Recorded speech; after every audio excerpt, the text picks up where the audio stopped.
What's up, guys? If you're not subscribed, please subscribe. Also, please smash that like button on the video and enjoy the show. Did you ever have access to, let's say, government secrets that were so big that humanity could never find out about it? Humanity is too big of a word. So I would say I have absolutely had access to secrets that would impact how the American public would respond. What do you mean by that? Meaning the roles that I filled, the operations that I participated in, were operations that were relevant and impactful to Americans. They were relevant and impactful to other countries as well, but never humanity as a whole.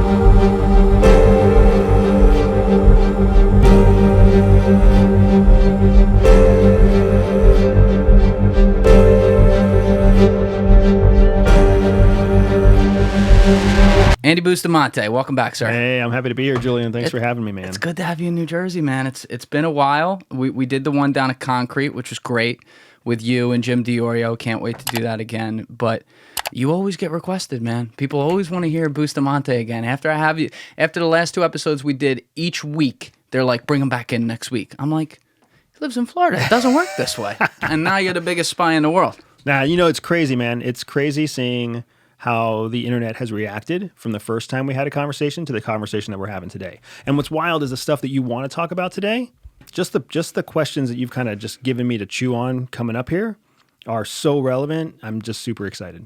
Which questions were those? You said you want to talk about Syria? Oh, you right. want to talk about Iran? Right. Yeah. You want to talk about, dude, what I love about coming up here is that you never talk about boring stuff. You always talk about relevant, impactful stuff.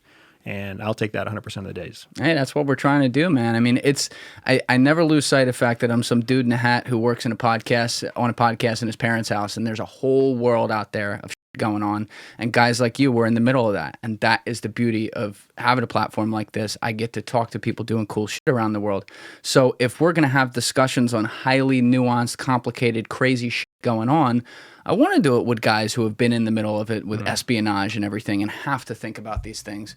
And, might still actively be working on it, too. That's always in there for sure. Yeah. We had to hit that The right accusations keep flying. If I had time to spy on top of the stuff that I'm already doing, I don't even know that it would pay the bills. I don't think it would be. I'd make enough money spying if I had to work for CIA right now. Actually, I know I wouldn't.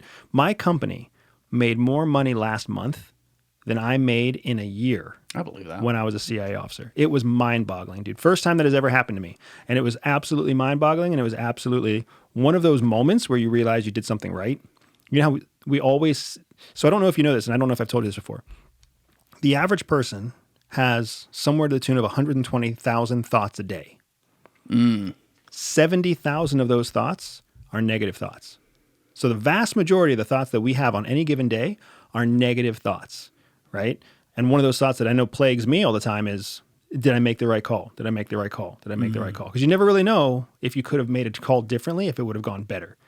But after doing the accounting last month, I was like, I made the right call. Made the right call getting out of CIA, financially at least. Made the right call starting a business. And to think that I spent most of that month, playing with my kids on the floor, taking my wife out to dinner. It was a good month. That's pretty good. You live in Florida, too. That helps. Always helps. We got good weather this time of year around here, but in the winter, I keep thinking now, like, maybe the move is Miami. But anyway, yeah, there is, as we buried the lead right there out front, there is a lot of shit going on. One of the things that I've been talking with you on the phone a couple months ago when we were talking about Sean Ryan and everything was about the state of the country, though, and like our place in the world. And this is a topic that you're really, really good at delving into all the things that go into that. And probably the most prescient thing you ever said to me that was simple, that made me reset, like, oh my God, I was thinking of this all wrong, was when you said the only thing that matters is GDP. And like that, when you said that on that first podcast we did, I'm like, of course, what the was I thinking my whole life? You know what I mean? And so I asked this because there is a country right now, China, who is just barely second in GDP to us. They have a bigger population. There's a whole bunch of things obviously going on over there. But there seems to be this whole like pushing going on now, even in media. This kind of did a 180 where it's like suddenly like, oh, we got to talk about China left and right. And you're a guy who has expertise in that part of the world and has been talking about this since long before it was in vogue. So as it stands right now, do you still view China as like the number one threat to, let's say, the superiority of our currency in the world and our place in the standings of GDP? So I think it's important to note that I don't have to have an opinion, right? Because opinions mean that there's not enough evidence. What we have here is actual documented fact. We have the intelligence assessment of the Director of National Intelligence, the DNI, plus we have the assessment from the Joint Chiefs of Staff here in the United States, right? So these are to the military and the intelligence leadership of the country have both released estimates in 2023 that clearly show that China is the number one largest strategic threat to American primacy in the immediate future and in the foreseeable future. And what they're saying there is that it's a threat to us and our national security, not because they're pointing guns at us, right? Other people are pointing much more dangerous weapons at us than China. North Korea launches test missiles and test nukes, test missiles that are capable of carrying nukes. You know, Iran talks about wiping Israel and Americans in the West off the face of the planet. There are much more boisterous, flamboyant threats.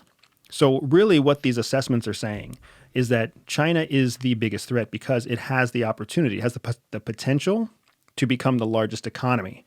And when you are the largest economy, you have the largest budget to build weapons, sell weapons, research and develop new weapons, and export your foreign policy ambitions around the world. So it's not my opinion. It's actual documented fact from the highest levels of American government that the Chinese threat is our number one strategic threat as American citizens. What do you think of, I don't know if you've seen some of the stuff that Peter Zeihan said. You and I have talked about him at least once, but I don't know how much of it you've watched or anything. But he's this geopolitical strategist who goes online and has a lot of takes on a lot of different things. But one of the things he really goes at is specifically like 10 to 15 years out, demographically speaking. He's like, China's f***ed. Yeah. You know, he keeps saying that they're going to have a major famine. Their supply chains are all messed up after COVID, because some of that really actually did backfire on them, which is pretty interesting. But he's also saying like, oh, they're not having kids. So yes, they have 1.4 or 1.5 billion right now, but they won't. And they're going to have an economic crisis when that starts to crash. I've always thought like a lot can happen in 10 to 15 years on the way there. So that's always a concern. So it's like, well, if there's going to be problems in the meantime, I care about that. But like, do you think that there's any validity to what he says long term on some of those things? You know, I think you nailed it right there. A lot can happen in 10 to 15 years. And that's why CIA and the intelligence infrastructure of the United States, we don't really worry about long-term assessments. If anything, what we do, so there's a term that analysts use called the cone of uncertainty. And the cone of uncertainty is exactly what it sounds like. It's, if you can imagine a cone, that's following like a string. All right. The string is what's happened in the past. You know exactly what's happened in the past. So it's a very finite thing. It's already happened. And then where the string enters into the cone, it enters into the small end of the cone, right? Now, what it's saying there is that you can't really see what's inside the cone. So there's an area in there between the string and the cone. That's an area of possibility. But then as the cone goes out further and further, the cone gets wider and wider, right? Because the opening of a cone is so much bigger than the small triangular entrance of a cone. That's the same thing that we use when we talk about the cone of uncertainty. It means that as time progresses on, you become less and less confident in what's going to happen in the future. We can forecast with relative confidence what's going to happen 12 hours from now, 36 hours from now, 3 days from now, 2 weeks from now. But as time goes on further and further, it becomes even more difficult to forecast. So when Peter Zeihan talks about 10 to 15 years from now, China's going to have this massive collapse, I trust that whatever analysis he's doing right now that's giving him the confidence to say that publicly, I trust that he believes the data that he's looking at. But 10 to 15 years is the fat part of the cone of uncertainty.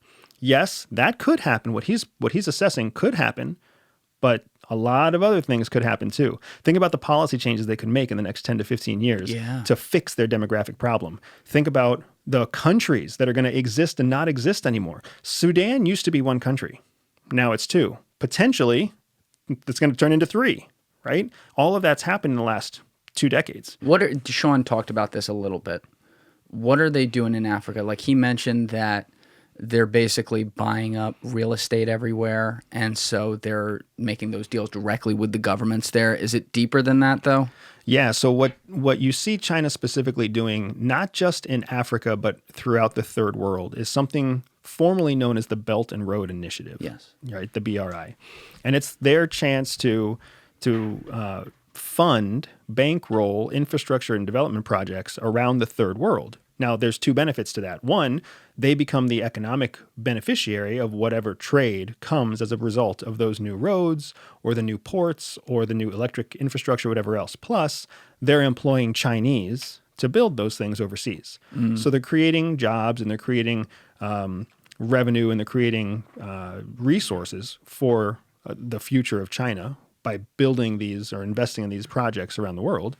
But then the second benefit to them is they also have leverage over that country because they just built clean water for Ghana, and now Ghana couldn't pay for it, so Ghana took a loan from the Chinese. It's loan sharking.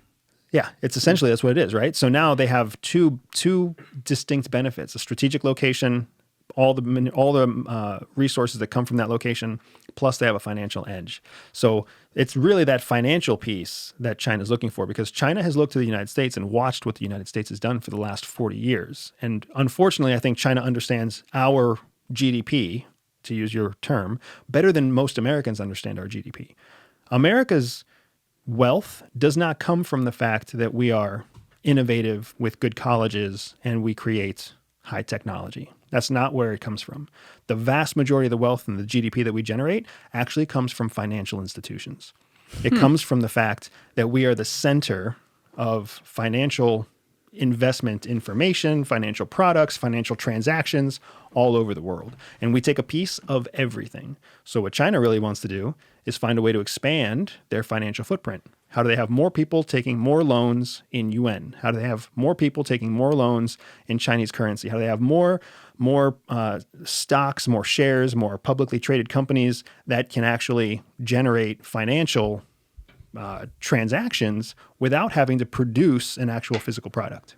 And that means that obviously all their private citizens or companies that are quote unquote on the end of these transactions, they're owned by the government. They have to show everything to the government. So the government is obviously counting that towards the actual control that they have. It helps their GDP when they're getting on these deals. But this is, I assume that this also goes into, like you're talking about finances and everything, but this goes right into like buying up our real estate and some of the other places, I guess, like what they're doing in Africa, but they're doing here too in America. Yeah, and it's funny because a lot of the investments that China has put into Africa specifically, especially in recent history, in the last 60 days or so, those have started to fail. They've leveraged loans or given loans to countries that can't pay them back. And now there's the IMF has been trying to challenge China to say, hey, Ghana is another great example of this. This country has $6 billion in loans that they owe back to China.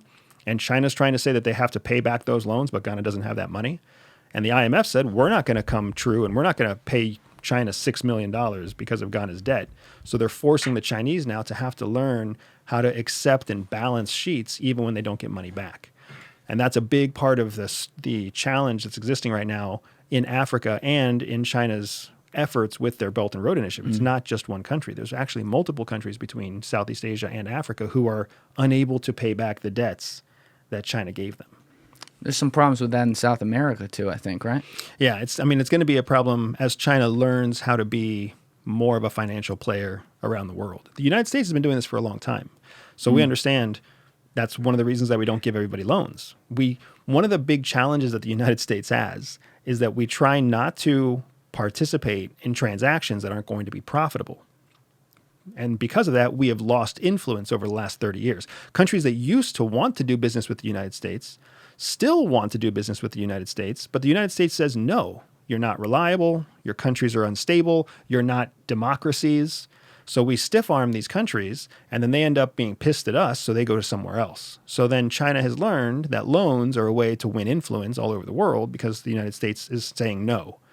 We've kind of painted ourselves into that corner, but now China's starting to pay the price of, sometimes when you give a loan to somebody who doesn't deserve a loan, you don't get your money back. See, this is the core of this right here is a symbol for the core of the central question when it comes to any policy foreign-wise that America could have and our citizens' attitudes towards that. I hear from two crowds because they're the two loudest online all the time when it comes to, say, foreign policy for America. And it's either America's all war criminals, we need to retreat from the world, libertarians, or it's, no, we need to be the police everywhere, war hawks.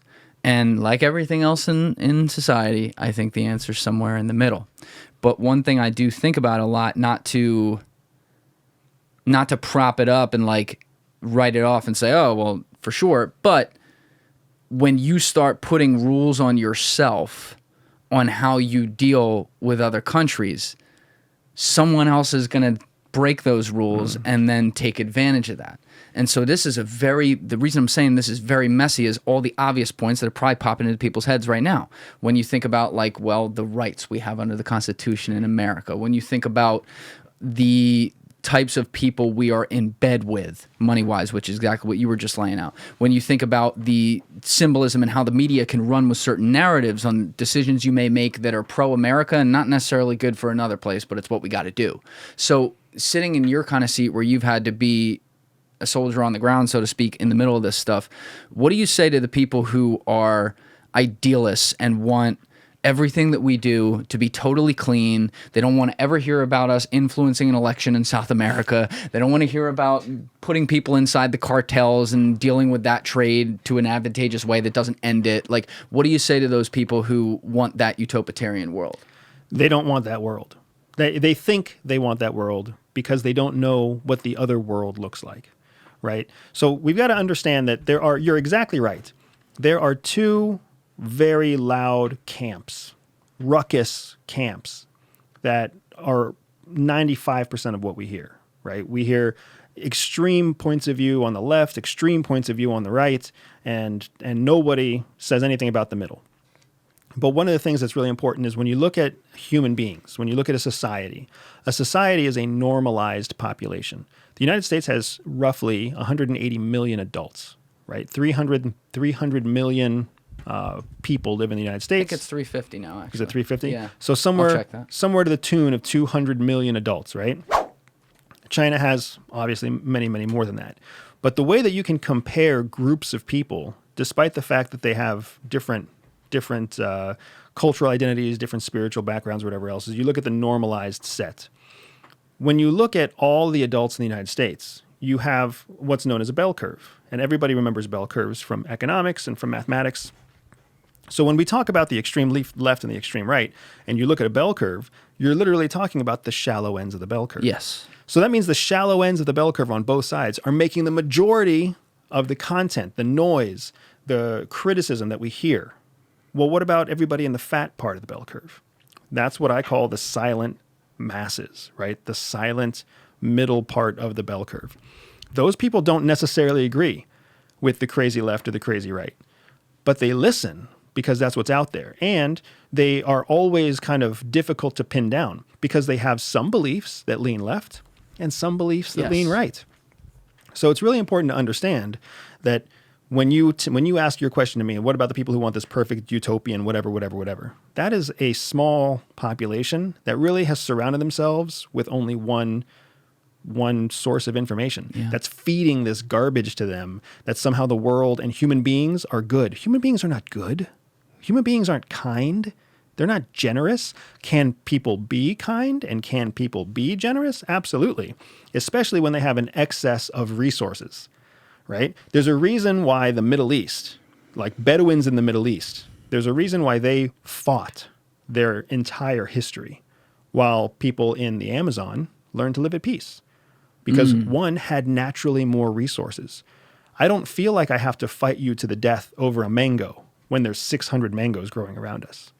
But when you're in the middle of the desert and there's like one date tree and that one date tree produces 50 dates, we might have to fight to the death to make sure that I have dates to feed my family for the next month and you don't. All right, guys, the Julian Dorey pop-up shop is officially live. The link is down in the description below. Go check out the items. There's 13 different designs we put in there, and by we, I mean me and my friends over at 23.5. Big shout out to Poria, John, and Belmer, who have been helping me out, as well as Chris, who's no longer on their team, but was a huge help behind the scenes for the last 4 months. So what we did is, you can see on the screen right now, I'm putting a couple of the designs we did, but there's just some different things we're throwing at the wall to see what you guys like. So let me know in the comments below if you bought something and what you bought. And also, tag me on Instagram. I'll put it on the story. I want to get some buzz around this. But the shop is only going to be available for a limited time. It is going to be going down. I'm not telling you when, but it's not going to be up very soon. So make sure you get in there, hit that link in the description, go check out what you want, and I'm really looking forward to getting the feedback on this first drop. We've been working hard on it, and I want to make sure you guys get some really good gear from the show, and there will be more moving forward for sure. So go get it. Do you really, in saying that though, that people aren't kind, are you falling potentially into some of the same trap from a human nature perspective that you talked about with the bell curve, though? Because my thought immediately goes towards, well, just like you said, these annoying people on the ends of the bell curve make up 95% of the noise. The annoying people who are either, you know, all bad or like, I don't know, holy or something like that, they tend to make up the bell curve on, at least from what I see, on a foreign scale and diplomatically and things like that. So do you think it's more like you've seen the worst of the worst in the environments you've had to be in? Because it's not like you were sent into great environments. They didn't be like, they're not like, yo, Andy, we're going to send you to Utopiaville over here with all these fucking people who are happy and they own nothing and are happy, you know, all that shit. Yeah. They sent you to places where it's like, yo, this guy's got to go. I think more than that, what it was is my experience with people around the world in different conditions like you're describing has shown me that we're not as different as we try to think we are. So maybe in poverty-stricken Southeast Asia or poverty-stricken Africa, maybe there you'll actually find 2 10-year-olds that hit each other with clubs. That might actually happen because they're fighting over whatever, right? You wouldn't find that in most civilized parts of the United States. But that doesn't necessarily mean that violent thoughts don't go through their heads, right? So when I say that people aren't kind, what I mean is people aren't kind. Like what happens is that when we have an opportunity to show kindness or selfishness to somebody else, usually the first thought that goes through our head is a thought of self-preservation, a thought of survival. What do I need? If what I need is met and I have excess, then I'll share it with you. If I have excess time, then I might say something kind. If I don't have time and you need kindness, I might just walk right past you. Because I'm not gonna spend what time I don't have trying to comfort you or say something nice to you. Are you commingling urge with action now? That's what it sounds like to me. It sounds like you're referring to the natural, just like you said, we have 70,000 negative thoughts out of 120 a day, which actually I thought that was low. I would have said it was 80 or 90 because humans are wired to run away from the fucking bear chasing them towards their cave, right? That's not a positive thought. Like we're wired towards survival, fighting off death. That's like the meaning of life, which is a very bizarre thing to think about. But like when you're talking about they're not kind, you are referring to those initial impulses, not necessarily what they end up doing. Correct. Because what you end up doing becomes a matter of how many resources you have. But our initial instincts, our initial reaction is going to be self-preservation first over our fellow man, which is completely the opposite of what people think of when they think of utopia. And they think in utopia, they think that your fellow man's watching out for you. I'm sorry, that's not how human beings work. We are pack animals. We are tribal creatures, which means we bond into packs and we bond into tribes, not because we care about the other people in the tribe. It's because we know that the tribe can take care of us. That's what makes us tribal. Just like wolves, just like lions, right? That's why we come together, because we see a benefit for ourselves when we're together. How do people gain your trust? I don't know that people gain my trust very well. That's what I thought. Yeah, the number of people that I trust, I mean, I can count them on my 2 hands. And when I think about the people that I trust, it's really more, who do I trust to do certain things? There are some people I trust to actually have my back No matter what happens, my wife is one of those people. No matter what happens, I know she's got my back. Then there's other people that I trust, but maybe just short of anything, right? Somebody says something shitty about me on the internet, somebody will back me up. Somebody takes me to court, some guys will back me up, but not all of them. Was it like that before the CIA too? No. Yeah. So the CIA does a great job of kind of helping you to understand your own flawed points of view. Like most of our values, our preferences, our ideas about how the world works, most of them actually are conditioned into us through childhood. So they're conditioned into us by what we see from our parents, what we see in our family, what we see on television or in the movies, what we learn in church, what we see in school from other children. That kind of conditions us to be the way we are. So when you are brought up in an environment that's maybe public school with a little bit of, church on Sunday 2 or 3 times a week, let's say, now you're being raised to kind of inherently believe that people are gracious and people are kind and people are, you're supposed to do things to help each other and you're supposed to work together and teamwork makes the dream work, right? And you're conditioned to believe that stuff. Well, all it takes is a child that's raised somewhere differently. Maybe not in a public school, but in a private school. This is a fantastic example when you consider public school students versus private school students for the very wealthy. Have you ever wondered why it is that the children of the very wealthy have a higher success rate in terms of long-term success than the children of the not so wealthy? It's because the children of the wealthy go to school where wealthy people send their kids. Mm-hmm. They grow up around wealthy kids who are also raised by wealthy parents who are surrounded by wealth. Yeah. Exactly. So they learn very early on. You got to pick who you choose. There's a whole group of people that are worse than you. They're poorer than you. They're needier than you. They're not going to have the opportunities you have, but they're also raised with that idea that you have a responsibility. You have to take care of the wealth that your mother and I have made. You have to take care of the family name that your father and your grandfather's grandfather before him built, right? So they're still messed up in their own way, but they're conditioned differently. They still need that pack, but they're conditioned differently. You're saying, like, you've obviously seen this because you didn't grow up that way. No, I grew up. I was the poor kid that grew up in a rural part of Pennsylvania that believed we were all going to come together and do the right thing because it was the right thing. Oh, you did believe that? I did believe that. Yeah, that's how I grew up, and I believe that. That's what took me into the military. And then when the military was disappointing to me, all those times where I did the right thing, but it still was somehow the wrong thing to do. Right? Do you have an example of that? Yeah. So I went to the Air Force Academy. Yep. And I was there's 2 ways to get to the Air Force. There's 2 ways to get into a military academy. The first way is you meet all the requirements right out of high school and you go right into your freshman year. The other way is you miss some of those requirements, but you still are a good candidate. So they send you to something called the military prep school, which is a 1-year preparatory school so that you can get yourself up to those requirements before you go into the mainstream academy. So I went to the Air Force Academy prep school because I did not have all the requirements I needed when I graduated high school. So during that year, I took it very seriously because I was like, this is my chance to like go to a great school and get out of Pennsylvania and all this other stuff. I did my best with my grades. I did my best to keep myself military disciplined and physically active and all the stuff that I had to do. And I was doing great. I made it to the place where by the end of my time at the prep school, I was the second in command of the prep school because it's student-led, right? So of the, whatever it was, 400 students there, I was second in command of all of them. And then finals week came.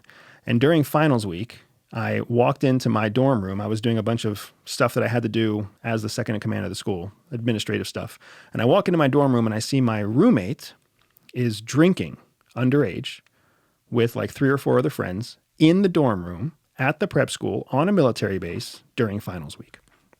What do you think is the military school's policy on underage drinking in the dorm room? I'm going to say you're not allowed to do that. Zero tolerance.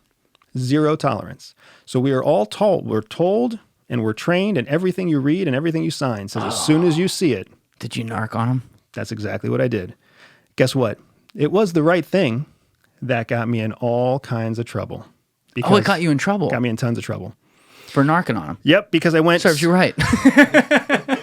So this is fucking with you. no, dude, you're fucking with me, but it's laughable to you. Yeah. Because you were not conditioned like I was conditioned, right? To me, this was a clear-cut, simple thing. They're drinking underage in the dorm room. Everything that I've been trained at in the year before this event happened, because remember, I've been in the military academy for a year now, right?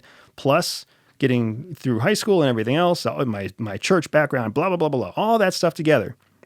I was like, oh, this is very clearly, they are making a bad decision because of whatever reason, right? But my obligation, my moral obligation here is to turn them in. So I did exactly what my moral obligation told me to do. I went, I pulled my roommate out first, right? Hey, can I talk to you for a second in the hallway?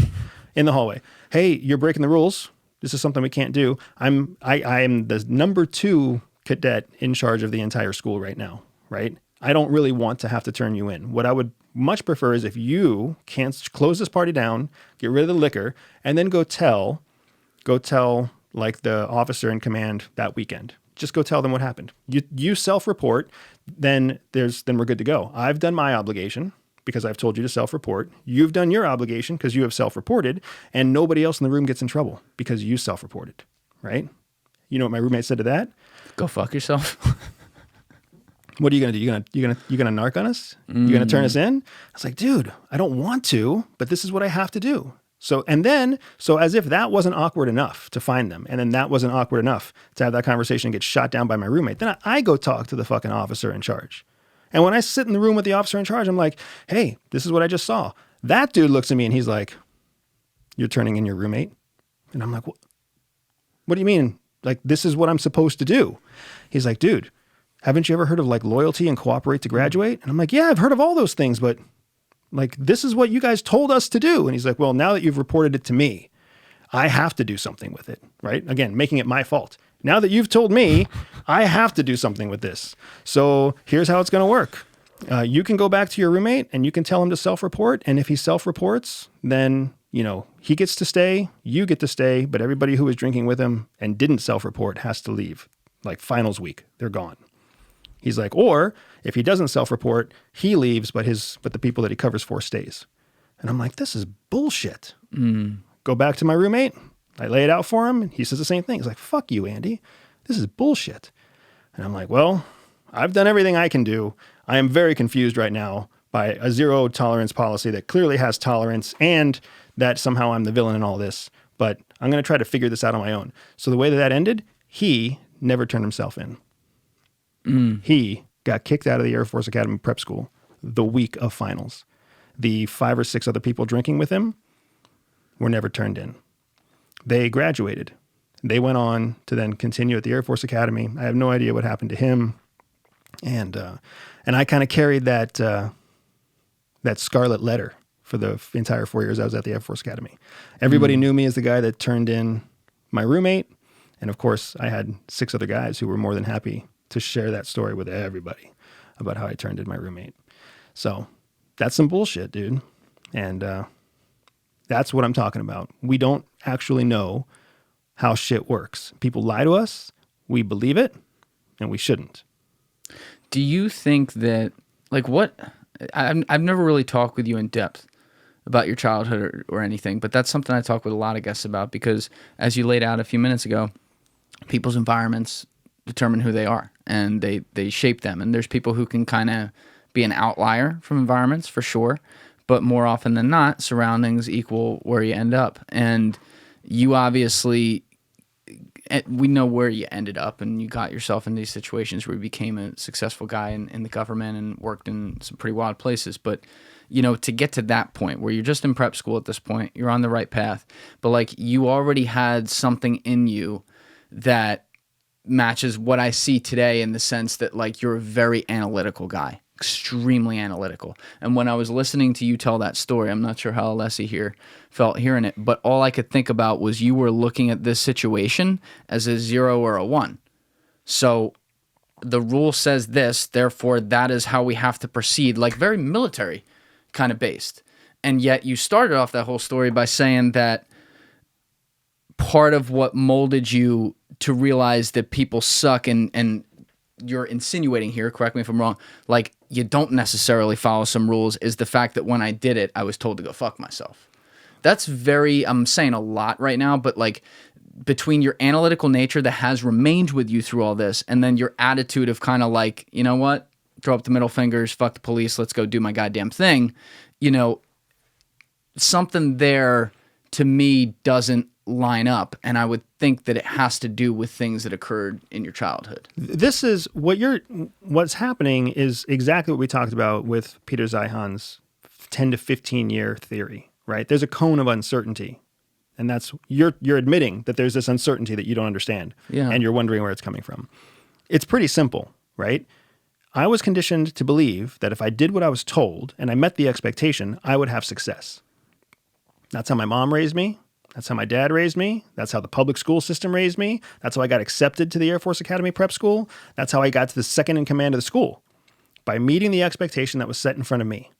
And then at this scenario, the expectation was actually not the same as what was set. Do you want to know what goes through someone's brain whenever they decide to make a decision? They go, like when someone is following a rule, there's a certain process that their brain is going through. First, there's the rule.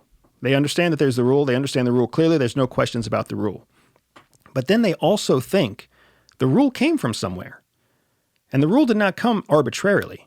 Somebody thought of the rule. Yeah. Some other people sat around and discussed the rule. Multiple people all agreed that this needs to be the rule. Perhaps even somebody else didn't follow the rule and something bad happened, and therefore this rule is now codified in a rule book. Right? That's when people follow rules, that's what they believe. What I'm saying is that experience taught me that that's not how it works. That there are some rules that are put in place just because people are too fucking batshit like cowardly to stand up and change the rule. That maybe instead of a zero tolerance policy, it would have taken just some colonel or some captain or even a panel of colonels or captains to stand up to the general and say, you know what, general, maybe we should make it so that everybody's allowed to get caught drinking once. But those fucking pussy captains and colonels never said what they really thought. So that's why when I went to a captain and followed the rule, he was like, you're the asshole. And now because of your decision to follow the rules, you put me in this awkward predicament because now I have to explain to my colonels above me why I have to do all this bullshit and this is going to make a big stink on the record. Like we are fundamentally, this is what the agency showed me. This is what the experience that I had when I turned in my roommate, not realizing that it was the wrong thing. The experience there was it planted a seed, and that seed suggested to me that maybe all this time that I've thought that authority really is fake, maybe it really is. And then I went on to have an Air Force Academy career, and I was a horrible, horrible cadet. I went from being a near 4.0 student at the prep school to barely graduating the Air Force Academy, right? I was a bullshit because all I did was spend 4 years hiding from that scarlet letter that I took with me from the Air Force Academy prep school. Everybody knew who I was. Basic training was miserable. My freshman year was miserable. It wasn't until I was a junior, 3 years into the Air Force Academy, that all the upperclassmen had finally left who knew the story about who I was. And by then, all I wanted to do was just not even be noticed. I did everything I could to just not even be noticed. Did you have a lot of friends eventually there? None. I've never had a lot of friends in my life, man. It's because I don't trust people. And I most certainly don't trust people after what the agency taught me about how people work. When you say they taught you, are you talking about on the job or before you even did it? Both. So when you go through the agency's training school, right? When you go through the farm, the official term for the farm is FTC, Field Trade Craft Course. When you go through FTC, you learn about how the human mind works, how psyche works. And then you learn how that psyche works through the lens of culture. Because your brain and my brain are the same brain, same pink matter, same biological matter. Our cultures are very similar. But if we were to be sitting next to two guys from China and two guys from Brazil, completely different cultures, same biological brain, right? For the most part.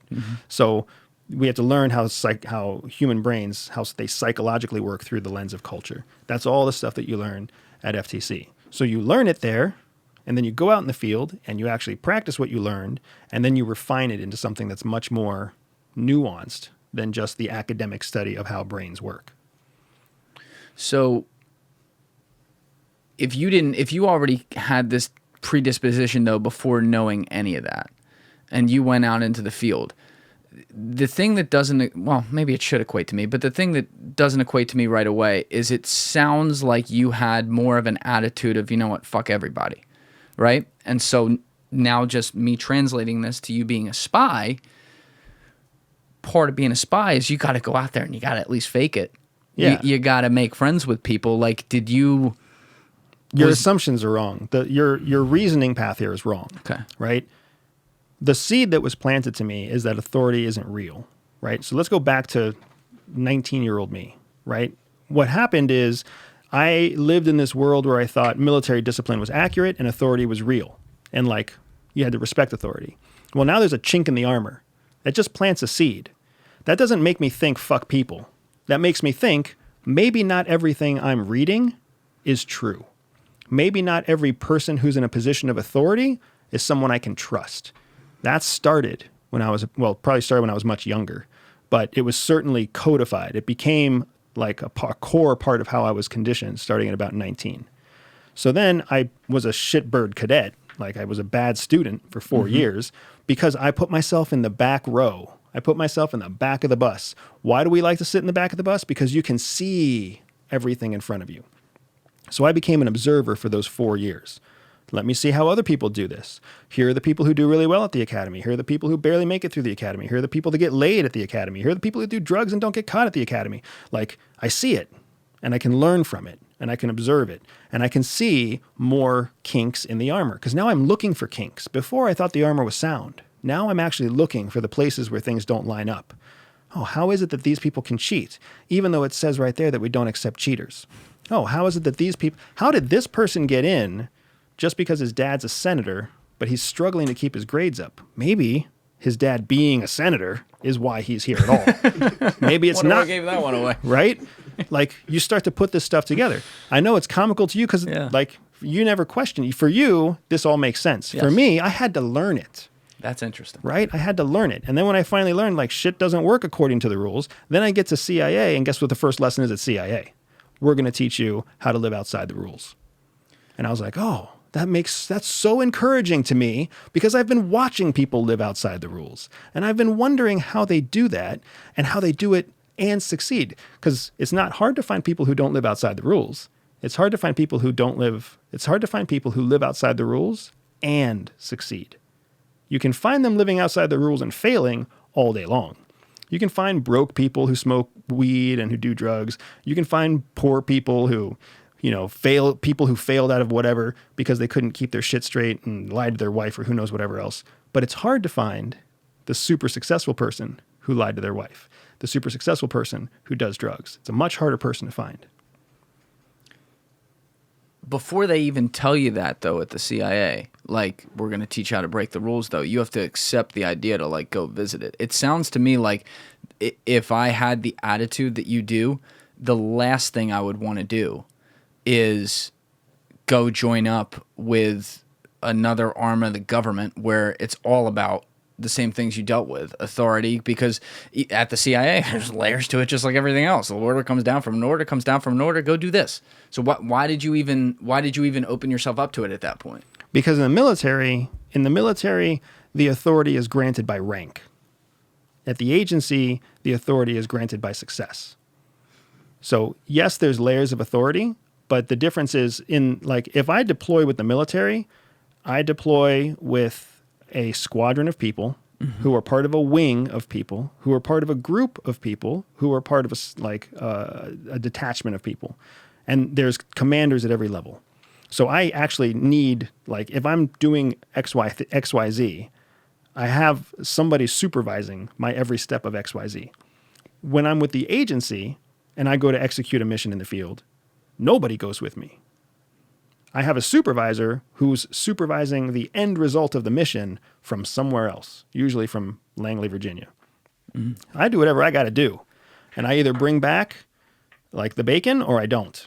But did you know that before? You didn't know that before. No, I didn't know that before. But what I knew before is that I wanted to get out of the military. And CIA was the best so go to CIA? on the table. here's the best offer on the table. I was trying to go into the Peace Corps. Yeah, we talked about that. That's just, I don't know, that's very fascinating to me. But then you go in and now you do get to be, it makes sense, like you get to take your 4 years of observational learning, add that to the education they give you at CIA, and then put that out into the field and cultivate assets. You get to use people, dude. Yeah. You get to stop being the person that's being lied to, and you get to start being the person that lies to others. You get to stop being the person who is being disappointed by the rules, and you get to start being the person who lives outside the rules.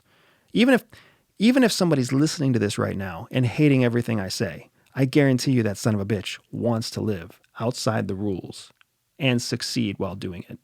That's the secret we all actually want that we never admit out loud. We don't want the rules to apply to us. And we especially don't want to have the rules apply to us and gain success, financial success, relationship success, career success. If we could have success and not follow the rules, there isn't a single one of us who would say no to that. I don't care if they go to church every Sunday. I don't care if they wear a robe and a fucking white collar, right? We all want to live outside the rules. It's the way we are wired. We oftentimes we invite the rules in because we feel so bad about how we want to live outside the rules.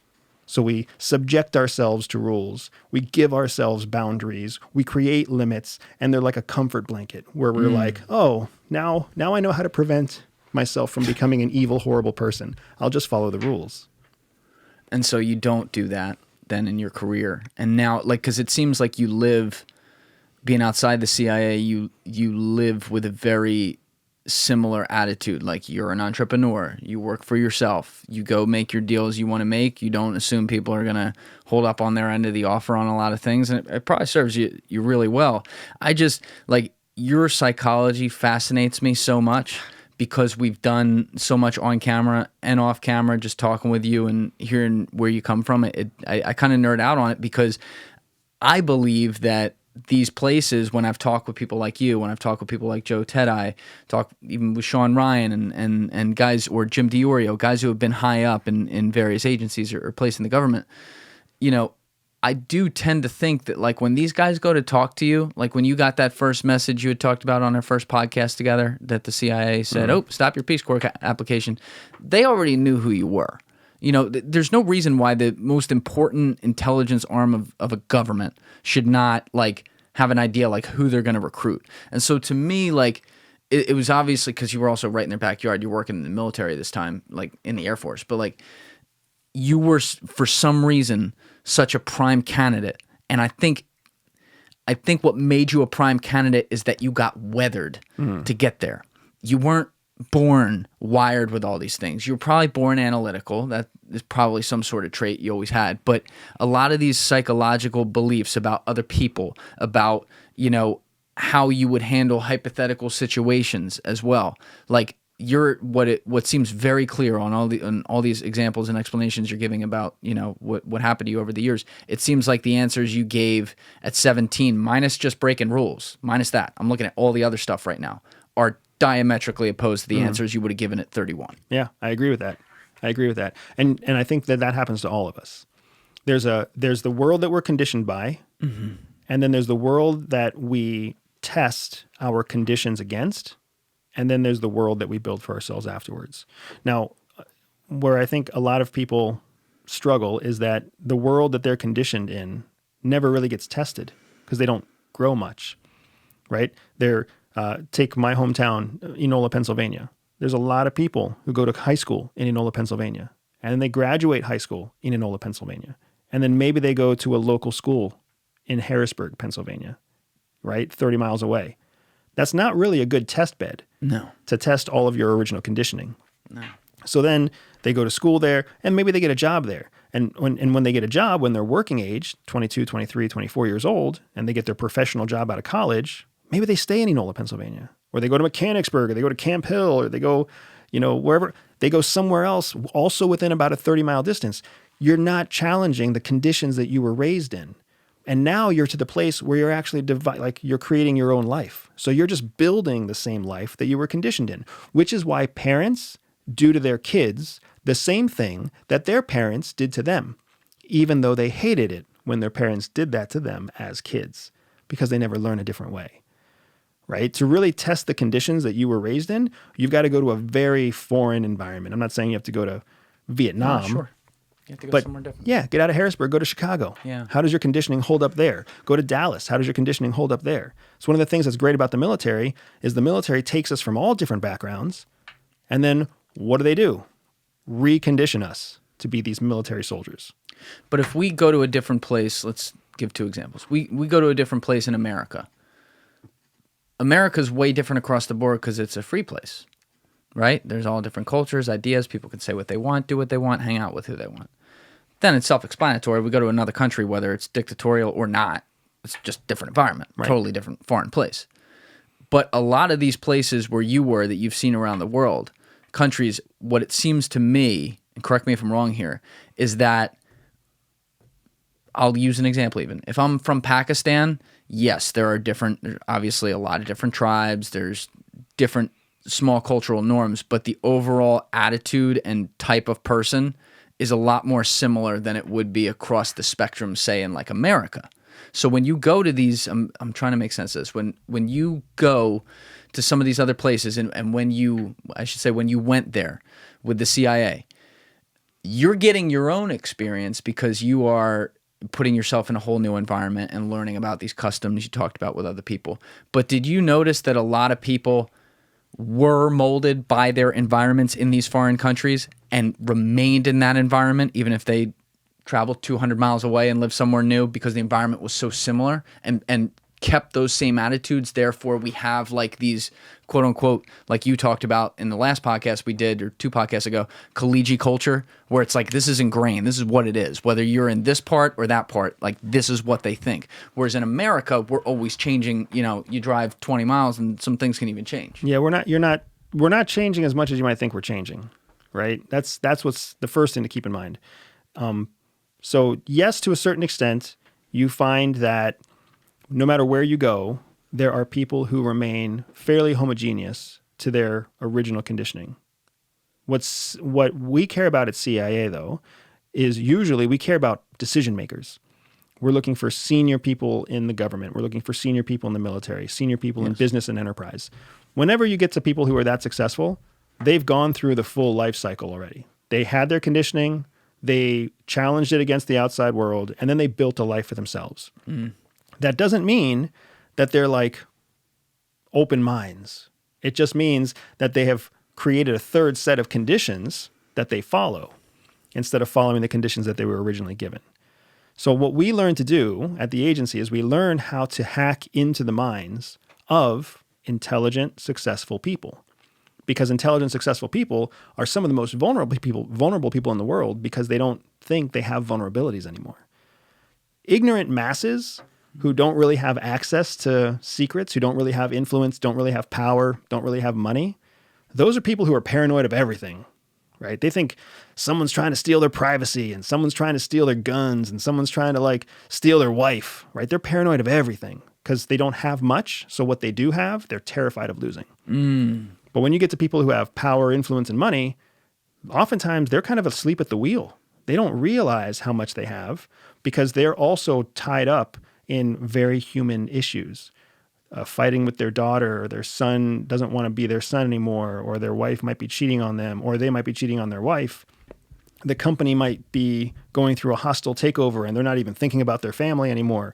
Like those successful people in business and in government, political work are some of the most vulnerable people out there. So we learn how to think like they think, how to read the conditions that they've built for themselves, and then how to appear like we believe the same context that they believe. Because the people that you trust the most are the people who you see and meet who are the most like you. You naturally trust people who what we call mirror you. They mirror your values, they mirror your life experiences, they even mirror your behavior. So that's all. Mirroring is something you can teach someone to do. Yes. Right? So that's what the agency does. That's what espionage is all about. It's not about trying to fit to the conditions of ignorant people. It's about trying to mimic that you believe the conditions of very successful people. That's what makes it such a gentleman's game. When you go in to talk with these people to turn them into an asset, though, which is obviously a huge part of what case officers do, there seems to be two ways that happens. Listening to you, listening to Jim Lawler, some other guys on the internet who talk about this. You either A, do all the things you just said to develop trust, and then find that vulnerability thing that makes them feel like, you know what, this guy's got my back. I will work with him, right? And it, in a way, manipulatively inspires them to work with you. There's that category. Then the other category is you find their weak spot. You find not the vulnerability I was just talking about. That's a weak spot, but I'm saying like their weak spot, like you get information that other people can't know, and you got to make them into an asset. What does that conversation look like? I mean, we've already covered, people can listen to you on other podcasts talk about how catching people with pattern of life and stuff like that. We don't need to go down all that again, but like you're going after somebody, some high level guy that you need to make into an asset for the CIA. This is like a direct mission, like, Andy, we need this guy. And you find out that, you know, he has this vulnerability, whatever it is, and you got him. Is it like in the movies where you walk up and you're sitting at the bar and then suddenly you're like, you know, we know about that, right? Or is it much more like friendly and calm and like not necessarily saying the obvious, but getting the point across? It's very much about saying the obvious. So what you're talking about there is the difference between what we call a warm approach and a cold approach. A warm approach is a relational approach. You find their vulnerability, you make everybody feel like they're friends, and you make everybody feel like they're warm and cozy, and you do all the mirroring stuff I talked about. All the stuff you don't want to talk about, that's all warm approach. What you're getting at right now is what's known as a cold approach.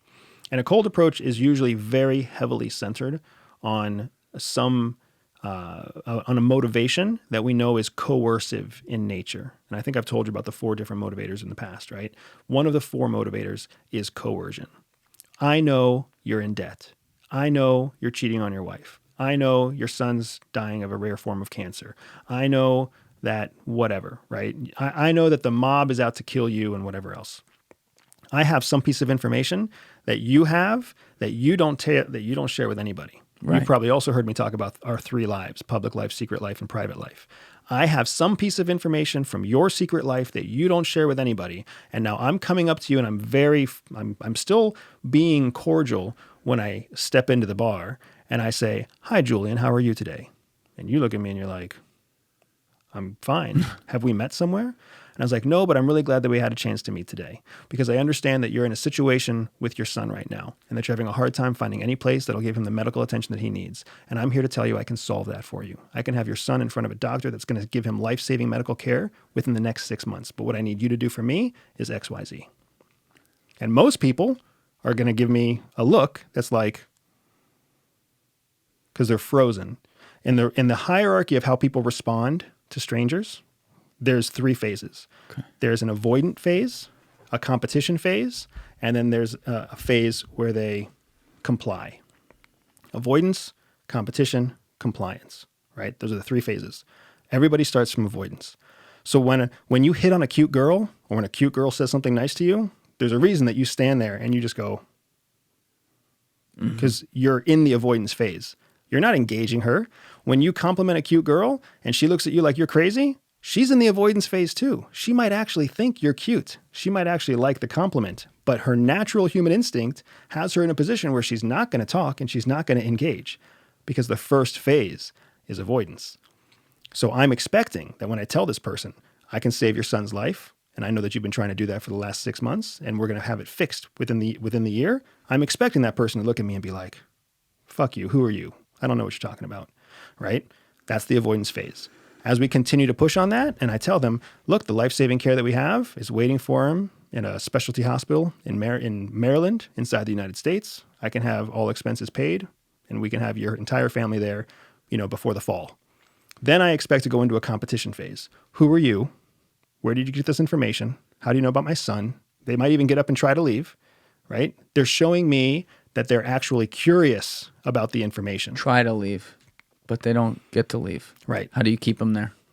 Like, you don't have to keep them there. The information, the pitch, the coercion, that coercive element that you've put in there, you already know it's strong enough to get them to stay. What about the 10% of people where it's not, though? The 10% of situations where they walk out of there, then they could just go yo, I just got approached by a CIA guy. That's true. But you know what happens more often than not in that 10%? They come back to you. They come back to you. But in the meantime, do you have to get out of the country because the heat might be on you? No, because you're not nervous. You've got that person's... When you're going to approach somebody coercively, you have them on lockdown. You're listening to their phone. You're watching their email address. You watch them walk into that location. You watch them when they leave that location. You've got them pinned down.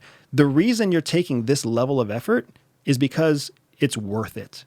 You don't put yourself at this much risk unless that person is so worthwhile that you're willing to bring in, not just you, but you and your team and your supervisors and everybody at Langley. They're all like, yes, this person is important enough that we're going to commit these kind of resources, right? Is there a chance that someone's going to go to their boss and be like, I just got approached by CIA? Of course there's a chance of that. But then what happens to them once they tell their boss that? Well, if they're in the wrong country, that could go the wrong way. That could go the wrong way quickly. So now all of a sudden the boss is like, how did CIA know about you? How'd they know about your son? You're a vulnerability. You're a vulnerability. Yeah. We need you out of this job. You just lost your this. You just lost your that. So they don't want to tell anybody about that. So what we're doing is we're putting them in a double coercive vice. There's our coercion where we're saying, we know you have a problem. We're your only option to fix it. And then if they do have usually it's not good sense. Usually it's some sort of panic reaction where they get up and they shuffle their stuff all together and they leave the bar. 10 minutes after they left, then they have the real oh shit moment where they're like, oh shit. Like, what do I do? I can't tell my boss. I can't tell my wife. I can't tell my son. I can't look at myself in the mirror. All I've got is hopefully the business card that we gave them right before they left. If you change your mind, call this number. This is where, like, I'm one of those cynics that thinks that anything I see in the movies, it's like, all right, there's no way it's like that. I'll still ask the questions, you know, because it's like, well, there has to be some truth somewhere.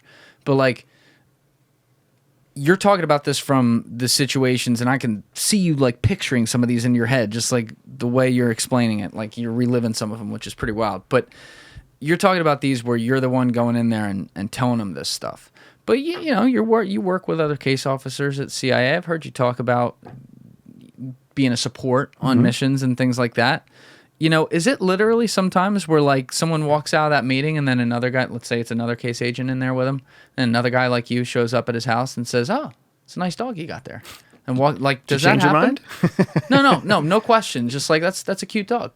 And then walk away, like that kind of thing, like that type of intimidation? No, there's no reason to intimidate. So you got to think about all this stuff through a lens of operational security also, right? Because we're trying to protect the officer. Your average CIA officer has gone through about $2.5 million worth in training. But they're still just a fleshy sack, right? A bullet, a knife, a car, a bat is going to do real damage to your $2.5 million human asset, right? So we're always judging things through a lens of operational security. So when we know there's a target sitting in a bar and we know that we know more about the target than they know about us, that's a scenario that we call information superiority. So we can walk in there and we can launch a surprise attack and basically pitch them on a cold approach to solve their biggest problem. And we can anticipate that they're either going to have a conversation with us right there or they're not going to have a conversation. They're just going to leave, right? We also know roughly 75% of the time, they're going to stay. 25% of the time, they're going to leave.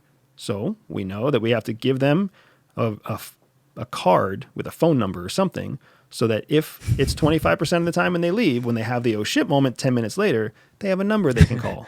We also know that we should sit at the bar for 30 minutes. Do you know what I'm saying? Yes. But once that 30 minutes is over and they've left and they haven't come back and the surveillance team outside has called in and been like, hey, that dude went straight to the police department. Or the surveillance team outside is like, hey, that dude called his wife right away and told her the whole story right away. Now we're like, oh, okay, that was a wash.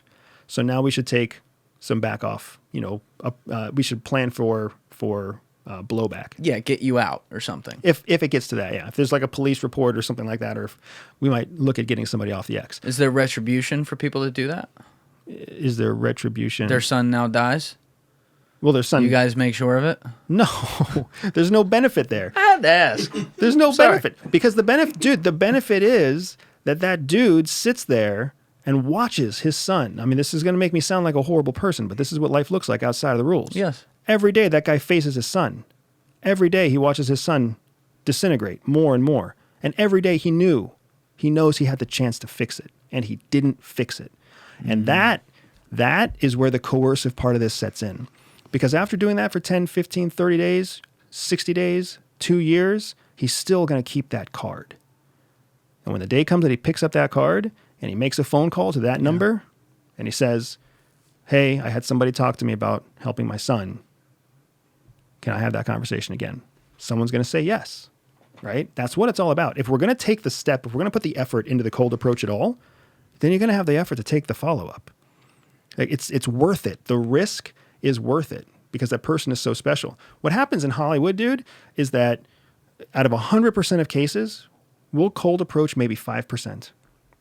95% work. Oh, I believe that. Yeah. But you know what? Hollywood doesn't like the 95% because then it's too boring. Like, oh, you become besties and you go out to dinner and then you start talking about families and then you start doing this and you start doing that and that's not sexy. I don't think that's boring. Well, a lot of times in Hollywood, it's hard to develop that story accurately. Interesting. So it's way more entertaining when the guy walks into a smoky bar and he drops a suitcase of cash and he pulls a gun up underneath the table and he says, hey, you're going to talk to me. You're not going to leave. That just sounds more entertaining and exciting. But then it's quick and it's over and it's one thing. I actually think you're onto something here. I think it's more entertaining. Like when you have someone where you think they're that guy, like if you're the viewer watching it, I'm just thinking about this.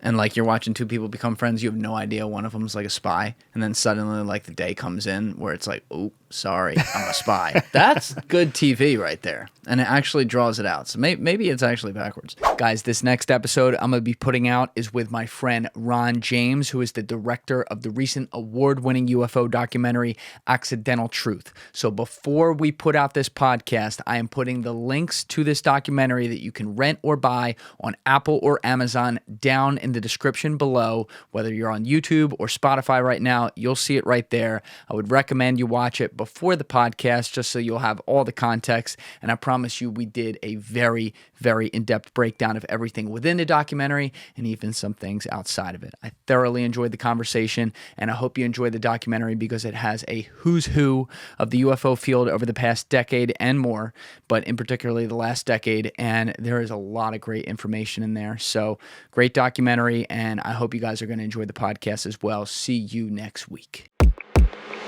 But like you would also talk with me a bunch about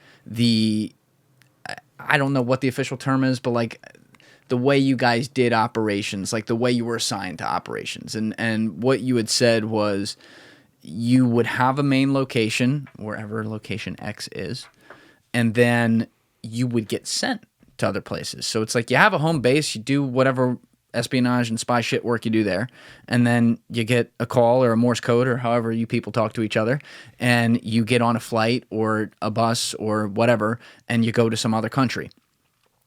The way you were describing some of those stories about bringing in people from the cold or something like that, or turning someone a spy, you talk about, oh, we already have all their stuff tapped, we have surveillance teams on the road, all that.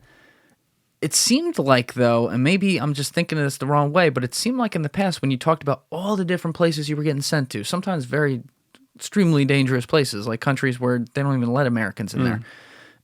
How would we even have teams everywhere? Like, how many other spies are like you? And every single person has a team automatically on the spot? So keep in mind that we're mixing and matching two different kinds of operations. If we're going to do a cold approach, then we're going to have tons of resources available to us. That was what I was saying. A cold approach, you're going to have tons of resources. That's only 5% of all approaches. In the other 95% of approaches, you don't need the whole team because you have the relationship and you have all the time on target and you have all the benefits and you've been working with a person for like 9 months, right? When the first time you meet somebody is the time that you tell them that you want secrets, that's a cold approach. Yeah. So it's two different things. So you weren't doing both when you'd get sent places? You can do both. Yeah, you can do both when you're sent places too. So here's how it works. They're usually high-value targets, so HVTs. HVT lives in some country in Europe, all right? That's where that HVT lives. That's where HVT does their business. There are teams of people who live in Europe, or there are teams of people that are sent to Europe to observe HVT. The surveillance teams surveil him, drones or satellites or UAVs surveil him, cell phones are tapped, collected by NSA, whatever else. Teams of people already assigned to HVT, but nobody's assigned to approach HVT. They're just assigned to observe HVT. So then, third country, some case officer is contacted and says, hey, we need you to run a cold approach to an HVT in their home country. So then that person gets on a plane and comes here, gets a full brief on HVT from the teams that have been observing HVT for the last 6 months, and then plans their approach and does the approach. That's why even if HVT does go to the local police and is like, hey, I was approached by a shady person who says his name was Julian Dorey. When the police go to look up Julian Dorey, there is no Julian Dorey. That was just a name that was given to the guy, given to the HVT in the meeting. Sure. The actual officer's name was something else, Alex Rodriguez. And Alex Rodriguez is the passport that takes him back to his home country, right? So there's no emergency evac, there's no nothing. This person has now met somebody named Julian who he'll never see again. And he's got to decide whether or not he trusts his life and his family's life to Julian, or whether he's going to take matters into his own hands. And then when he goes to try to turn in Julian to his boss, who he tells the whole story to, he's essentially imploding his own life, further making him even more vulnerable to when Julian finds him again in the next location where his boss sends him because he can't stay here. So I have questions popping into my head that I think are, some of them are on the line of like classified, unclassified. So just shoot down what you can if we come up on something like that. I'm just warning you. But like when you get sent to these countries, you had talked in the past about your wife was the targeter and you were the operator. So is it like literally a 50-50 type deal when CIA hires case officers, half of them are targeters, half of them are operators, and then the operators are the ones like you who are just called upon when they got to go somewhere all the time? No, it's not 50-50 at all. It's actually more like 90-10.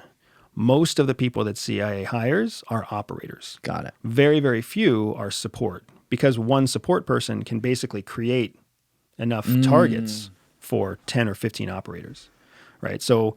and you'll hear me say it. If you haven't heard me say it before, then I've been remiss not to mention it. But my wife was a superstar at CIA. Very well regarded, very well respected, very successful in her career field. What made her great? She was able to take disparate information, incomplete information, and turn it into a meaningful targeting package with a target that actually had real impact and real asset value. So she was able to do those for multiple people. I was just one of the beneficiaries. Can you explain like a broad example of like how that would go down? So your wife gets, I'll help you with the beginning. Your wife gets information from Langley or something that says you're in country X. Let me just put a name on the country. You're in Russia. All right. You're undercover. We need to get to this general in their military. Go. Is her skill then finding everything on him before the operator goes to make a full profile? Or what can you define what it is she does that makes her that targeter genius? Yeah, absolutely. So there's the example that you gave, there's kind of two approaches to the same thing. So you were saying there's a general in Russia that they want to get access to. Go. Yes, that is a type of tasking that a targeter can get. And when a targeter gets a tasking like that, they'll go through their own classified training systems to know how to essentially reverse engineer that general's life, right? Because that general, if you think about it, is a human being. And what do we know about human beings? A lot of times they're married. Mm-hmm. Sometimes they have kids. They've got grocery stores, gyms, drivers. They've got vehicles, cell phones, computers. There's shows they like to watch. They live in an address.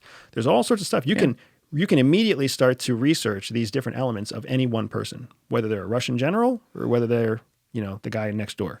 So a good targeter knows how to break that information out and then independently research each of those different arms, those tentacles, and then look for ways to cross-reference so that our case officer can meet that general at a gym, at the general's gym, even better, because that fits the general's normal pattern of life. But the second way to do it is that you can break down that general's entire life and then start to break down the people whose lives intersect with that general's lives, right? So now the general has a child that goes to a school, and that child is best friends with Gus. And Gus has a mom and dad who do this other thing. So let's get a case officer to talk to Gus's mom and dad. So your wife was good at finding those kind of connections. Got it. But where she really got to be super powerful, the reason that she had the reputation she had was because Langley would tell her, we need you to find this general. Well, she would find a way to approach that general, but then she would also find 3 or 4 other people who had the same kind of access that general had, and possibly an easier way to get to them. And she's never the person going out and doing it. She's just planning it. Because she, very different than me, she's an introvert, right? She doesn't like to be in front of people. She likes to be in a small, confined cubicle, working for long hours, being left alone until she has her eureka moment, and she's like, I found it, right? The missing link that connects this whole thing together. For me, I would fall asleep. You put me in a cubicle that's warm and cozy, and you tell me, come back when you have a eureka moment, like, I'm going to fall asleep. I'm not going to have a eureka moment. I'm going to take a nap. Yeah, you need action. Yeah, I need to be doing something. Exactly right. She's the person who finds something to do. But you also, this entire time, and this applies to your wife too, but I'm just thinking from the operator's perspective more because you're in the middle of the field all the time. You don't have diplomatic immunity or anything when you're doing this. You're deniable. You're this spy in the middle of these dangerous places. So you talked about a while ago, one of the very first things they teach you is we teach you how to break all the rules here. Of course, my mind goes to, well, we're breaking the rules of all other countries because it's illegal to spy on other countries. That's an obvious one. But it sounds like it's a lot more than that, and I would imagine it's a lot more than that. So, do you, outside of just like cultivating people that you're turning into spies, how often were you running into, let's say, life and death situations where you had to make decisions and you had full autonomy and do whatever you had to do, including, goodbye? When you're doing espionage right, life and death situations don't happen often. So when you're undercover and you're undercover correctly, right? You've got the proper backstopping. You're doing a good job protecting your cover. You're living within your cover. When you're doing all of that right, nobody thinks that you're anything other than who you say you are. So the life or death situation never finds its way to you. This is what the Bond movies do all wrong, right? Everywhere James Bond goes, he ends up driving fast cars and shooting out of windows and whatever else. Yeah, that's crazy. Yeah. Yeah, that means he's actually a bad spy because a good spy gets in, does whatever they need to do, and gets out, and nobody even knows they were there. So for the vast majority of my career, life or death situations never really happened. I can count maybe 2. And even with those 2, I really can't say that the situation I was in was a life or death situation. It was just hairy and had the potential to escalate to possible life or death. But I had the training and I had the experience and I had a plan for how to extricate myself from the situation before it got really hairy, before it got so dangerous that it would meet that life or death scenario. Well, actually, before I ask this next question then, did you change your name before the CIA or after CIA? At CIA. At CIA. So like mid-career type deal. Correct. So, all right, then that's my question. Was that because of the things you've talked about in the past where you're like, there's countries I can never go back to again? No, so I changed my name, and the way I changed my name was fully legal, right? So I actually took my wife's family name. So the Bustamante name is my wife's birth name. So when I changed my name, what I did is I took my wife's name. And I took my wife's name for a few different reasons. One, because it buried me deeper. Because it's not something that people do in the West, especially not in the United States. Men don't take women's last names. Yeah. So there was an element there where Andrew Gregg went into CIA, but Andrew Gregg never came out of CIA, right? Nobody knows where Andrew Gregg really went administratively, unless they follow birth records, and then they find. Well, they do now. Yeah. Well, it's still out there. You can find me from my academy days.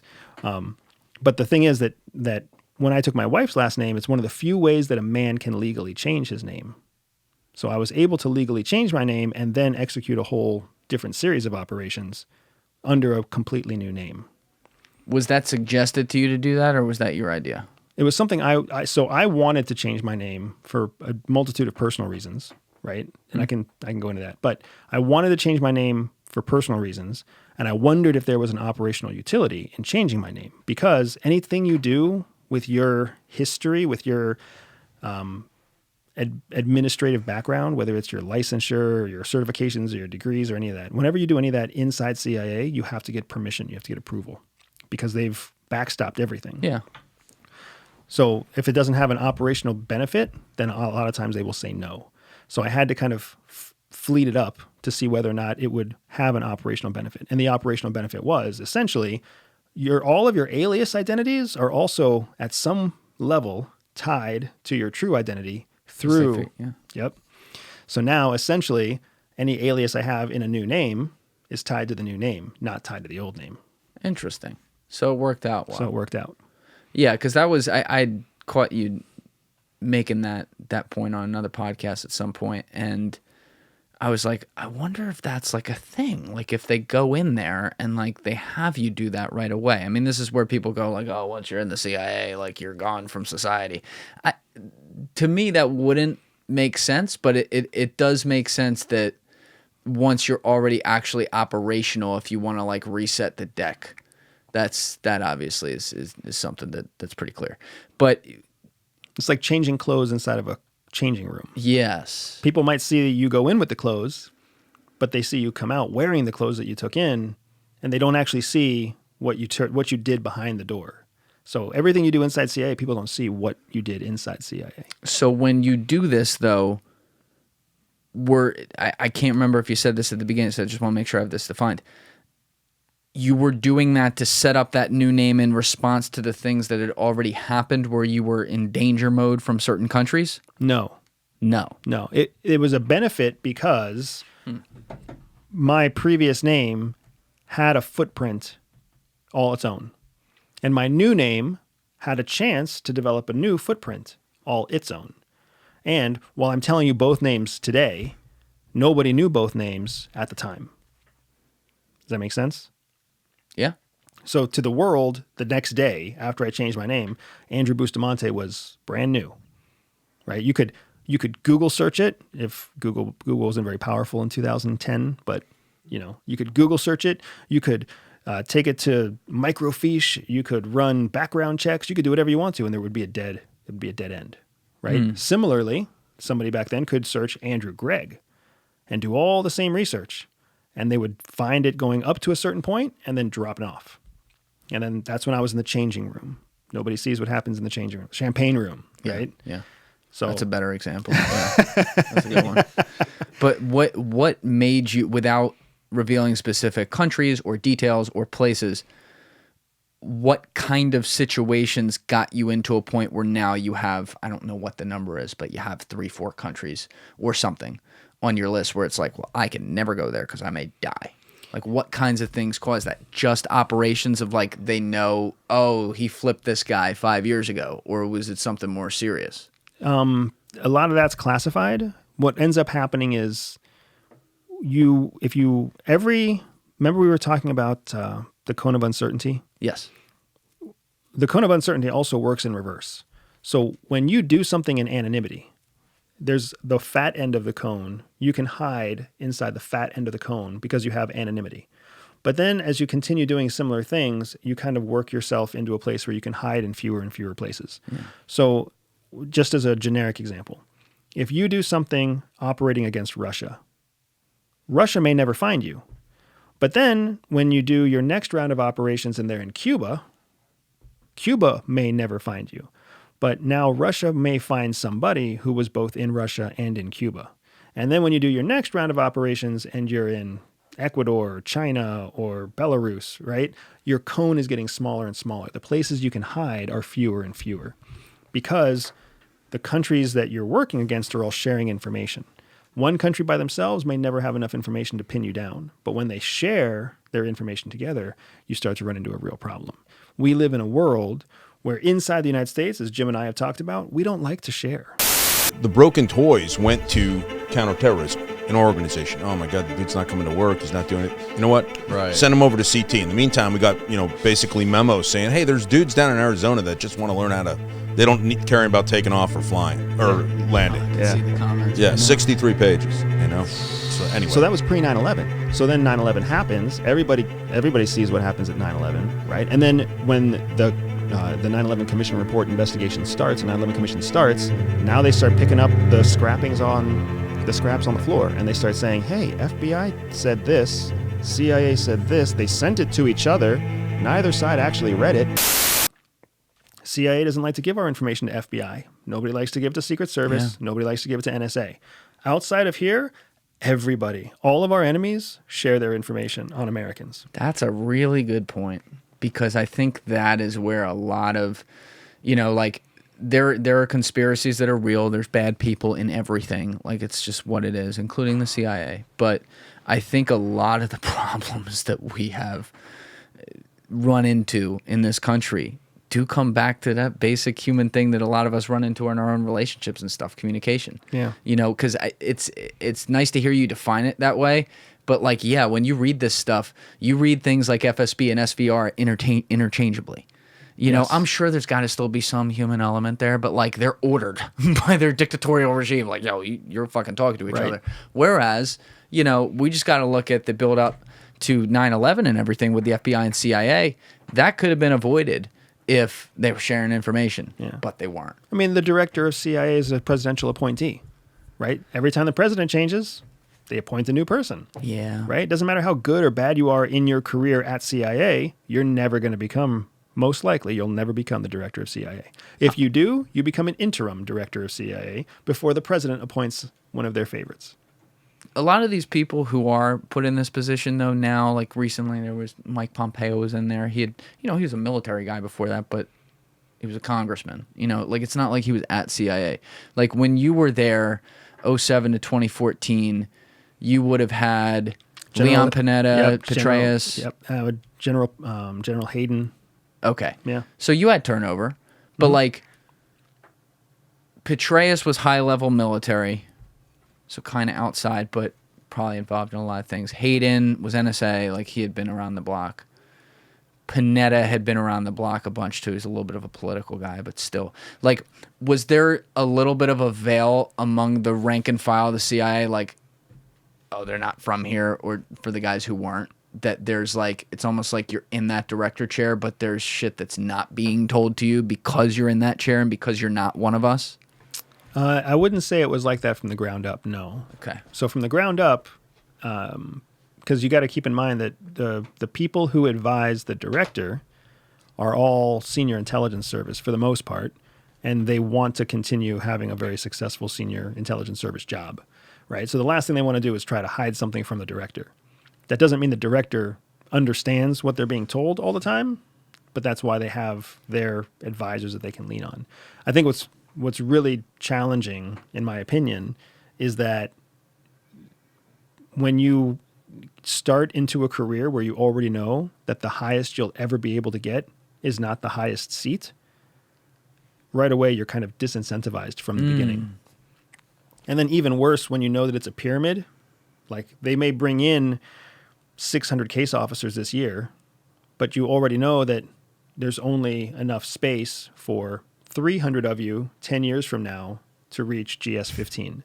So that means we either expect 300 of you to quit or be fired or accept the fact that you're never going to get to mid-career, right? And it just keeps on going from there. Military has, some parts of the military, Coast Guard specifically, I think, has this policy of up or out, where you either, if you're an officer, you either climb in rank or you leave, right? And the agency doesn't have an up or out policy. So it really is about whether or not someone's going to achieve or live in mediocrity. Yeah, I the only thing, though, the currency that's not being focused on enough there potentially, when I hear it, is like information. That's what these guys do. And I could say it's about NSA and FBI in a way too. But like at CIA, senior spies who, as you say, want to hold those roles, so they're not incentivized not to tell the director something, I'm not so sure that would always be true. Because these guys have been, like, you may be getting a director who hasn't even been in some of these places. Right. Or has no fucking idea what's going on. Right. And they do. And maybe they live with the weight of the world on their shoulders, these senior guys, because they actually know what's going down. To me, because you have someone who doesn't know sitting in that seat, you're the guy who knows you hold the cards. So you can decide, you know what, I'm going to show them the Jack and the Queen. I'm not going to show them the King today. Yeah, I mean, to a certain extent, you're not wrong. There is a bit of fiefdom building, right, where people are manipulating the policy that they want to see happen, and that backfires, right? We didn't have a mess in Afghanistan because we did everything right. We didn't.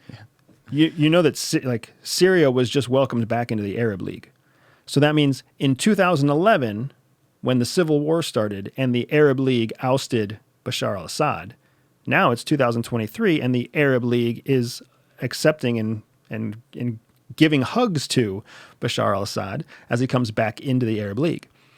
That you don't go through, what was that, 13 years, 12 years of conflict in Syria where chemical weapons were used and war criminals were discovered and war crimes were documented. That's not a victory. So that means, yeah, so whoever was kind of helping CIA navigate the ocean of Syria probably didn't do it right, right? Because Bashar, the authoritative dictator, has won the war in Syria at a time when the whole world is looking at authoritarian regimes and asking themselves, is authoritarian or democracy more powerful? I didn't know you were going to bring up Syria there, but this is perfect because I did want to go to this. This is something we didn't get to last time, and I want to get to a lot of foreign policy with you, so let's just take this opportunity to do it right now. So the way I've seen this from afar, I had Joby Warwick in here at one point who wrote Black Flags, which is like considered the Bible on the history of ISIS. Well, that's a bad way to put it, but he wrote the history of ISIS, basically, and it won a Pulitzer, and he did an amazing job with his reporting. The most fascinating terrorist figure I think I've ever come across. We're familiar with bin Laden. Bin Laden and Zawahiri, then his number 2 guy, they were of a completely different type. These were people who were professionals. Bin Laden was an engineer. His number 2 was a medical physician, so they're educated, sophisticated people. They have sort of a strategic vision of this terrorist organization they're trying to create. Zarqawi was none of that. He was just a street tough. But he also, the next time he comes in here, we're going to talk about his most recent book that he wrote on Syria, which was really, really good. And I think it was called Redline. And so, to me, Syria has always looked like the center of a lot, I'm not going to say everything, but of a lot of things, because geographically it's located basically right in between Europe and where it gets into mainland Asia. They're a port place. They have coast, right? They're in the Middle East. Russia has had a very strategic relationship with them for a long time. Their dictator leader seems to be a homicidal maniac, but he's also like Oxford educated or some shit, and his wife like speaks the King's. Very interesting to me. And in the middle of all this, you have a country, and please correct me where I'm wrong here, but you have a country where all of these, basically all these nations have undercover operations, which I guess is par for the course, but then all these different radical groups within the Middle East specifically who don't fucking like each other. Like, they're not like, yay, terrorists, yay, terrorists. Like, they're fighting each other too. Right. They're all fighting for these little teeny fiefdoms within the country displaced among it. And in the middle of that, you can talk about some of the chemical weapons. I think you already hinted at that he's used and stuff like that. And you have these almost like a proxy war without there being a full-blown war, where you have the United States watching this because of the strategic elements that country possesses. And you got like Russia with vis-a-vis China on the other side of it, all in the middle of this country that otherwise people maybe wouldn't give a fuck about. Yeah, so you don't have like a proxy war. You have a proxy war. That's what Syria was. Syria was probably the first major proxy war example of the modern era. If you recall, we've talked about whether or not World War III is coming or whether World War III is already starting. Yes. Right? I would argue that World War III is a proxy war, a proxy version of a world war, meaning multiple conflicts in multiple places that are largely being driven by 2 primary proxies. Right? And those 2 primary proxies, for the most part, are Russia and the United States. And that's exactly what you had in Syria. Right? Here you had a civil war that broke out because Western-backed rebel groups challenged the Assad regime. When you say Western back, can you just define that for some people? The United States, NATO. Yeah, but how are they backing them? Is it just arming them? Yeah, weapons, training. Basically, you had a rebel group that was trying to say that they wanted to oust their current dictator and then pursue some version of democracy, right? And when that happens, a lot of times, whenever an autocracy is being challenged by an internal guerrilla or internal rebel group, then democracies of the world come to their aid. And that's what happened in Syria, right? The narrative that many of us were given was that the Assad regime was cruel and the Assad regime was unjust and they were all this other stuff. And maybe they were, right? And yes, they were by Western standards.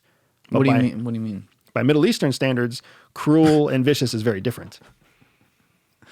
Kill a few kids with chemical weapons, sarin gas, no problem. Yeah. Have you ever heard of the term honor killing? Like in Japan? Where they like split their fucking stomach open and No, that's what is that called when the samurais do that? Ki something? Harikari, something like that. Anyways, Yeah, that sounds familiar. no, honor killing. Honor killing is when oftentimes either an adult or a spouse kills a member of their family in order to bring honor to the family name. That's very common in the Middle East. Okay. That is completely something that we would never think about in the West. Sure. It's culturally accepted in the Middle East. But what about just dumping a bunch of sarin gas on a bunch of families and civilians? What I'm saying is that we have completely different definitions of what is culturally acceptable behavior, right? When it came to Assad using chemical weapons, the West, the Obama administration is the one that said that this is a red line topic, that if you do this, there will be no going back. And then he did it, and then there was no response, right? So who should we be more surprised with? The guy who ran a dictatorial country in the Middle East where violence and criminal acts is the norm, or the West that said that this was a line that could never be violated and then let it happen anyways, right? That's what I'm saying. What the bigger learning point in Syria, the most significant learning point in Syria, is that the argument that authoritarian regimes are weaker than democracy has been proven wrong. Bashar al-Assad was welcomed back into the Arab League, a league that is largely populated with allies to the United States, like UAE and Saudi Arabia. He now sits at an equal table with the same people who funded the rebel groups who tried to oust him starting as far back as 2011. What gave him the leverage to do that? What gave him the leverage to win? Because his country is still infested with all kinds of rebel groups. It's a shit show. Yeah. It's that like the way it sounds to me is that he basically lives in his palace. He's got control over the government that has control over, like, if you look at a map of Syria, I'll put it in the corner of the screen right now. I'm going to draw just like a little circle on there like an idiot. And he has control of that little area. And the rest of it is all just like Mad Max Fury Road. Right. So how does he have the leverage to join the Arab League? That's what I don't understand. Like, okay, Obama said red line in 2013. There's a whole backstory there too, and didn't follow up by starting a war. Okay, there was no war, but like, now he's just going to walk into the Arab League? He was invited back. Not even walk back. He was invited back. But they didn't like him. They, like you said, they were funding some of the rebel groups. So what does he have on them? It's not that he has anything on them, as much as it is that the powers of the world are being more judicious in where they put their energy and their effort, right? Saudi Arabia recently opened recently signed a peace agreement with Iran over the conflict in Yemen, which is another proxy war. We're going to talk about that. Right? So then by getting out of Yemen, Saudi Arabia no longer has to be pouring resources into Yemen. Saudi Arabia no longer has to be pouring resources into Syria. Now Saudi Arabia can consolidate their resources and use them somewhere else. Same thing with UAE, right? So these other Arab wealthy nations can consolidate their resources and use them somewhere else. Similarly, you have relationships that are being built between the Arab world and Israel being brokered by China, right? Being brokered by China. So what is this shit? So what was it, 4 years ago? I'm sorry, 2 years ago? I think it was 2 years ago, possibly last year. No, it was 2 years ago. Israel signed normalizing diplomatic registrations with Oman, UAE, I think it was possibly Qatar, where they basically normalized diplomatic relations between these countries that otherwise never recognized Israel, right? And this was big news. And that was a peace agreement that was negotiated in large part by China and some of the other, some smaller other emerging democracies or emerging world powers, right? The world, as we've known it for the last 20 years, is starting to change. It's starting to rebalance. And it's rebalancing because it's realizing the same thing that I hope you and I are starting to realize, that some countries might be better off under authoritarian rule.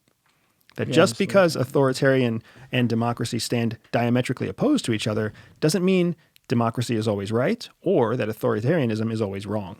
And especially right now with a war raging in Europe between an authoritarian Russia and a what we claim to be democratic Ukraine, as that war rages on, the only real punchline, the only real media narrative that we have here is that authoritarian rulers are somehow inherently wrong and evil and illegitimate, except that Syria is now being run by an authoritarian ruler who essentially just won.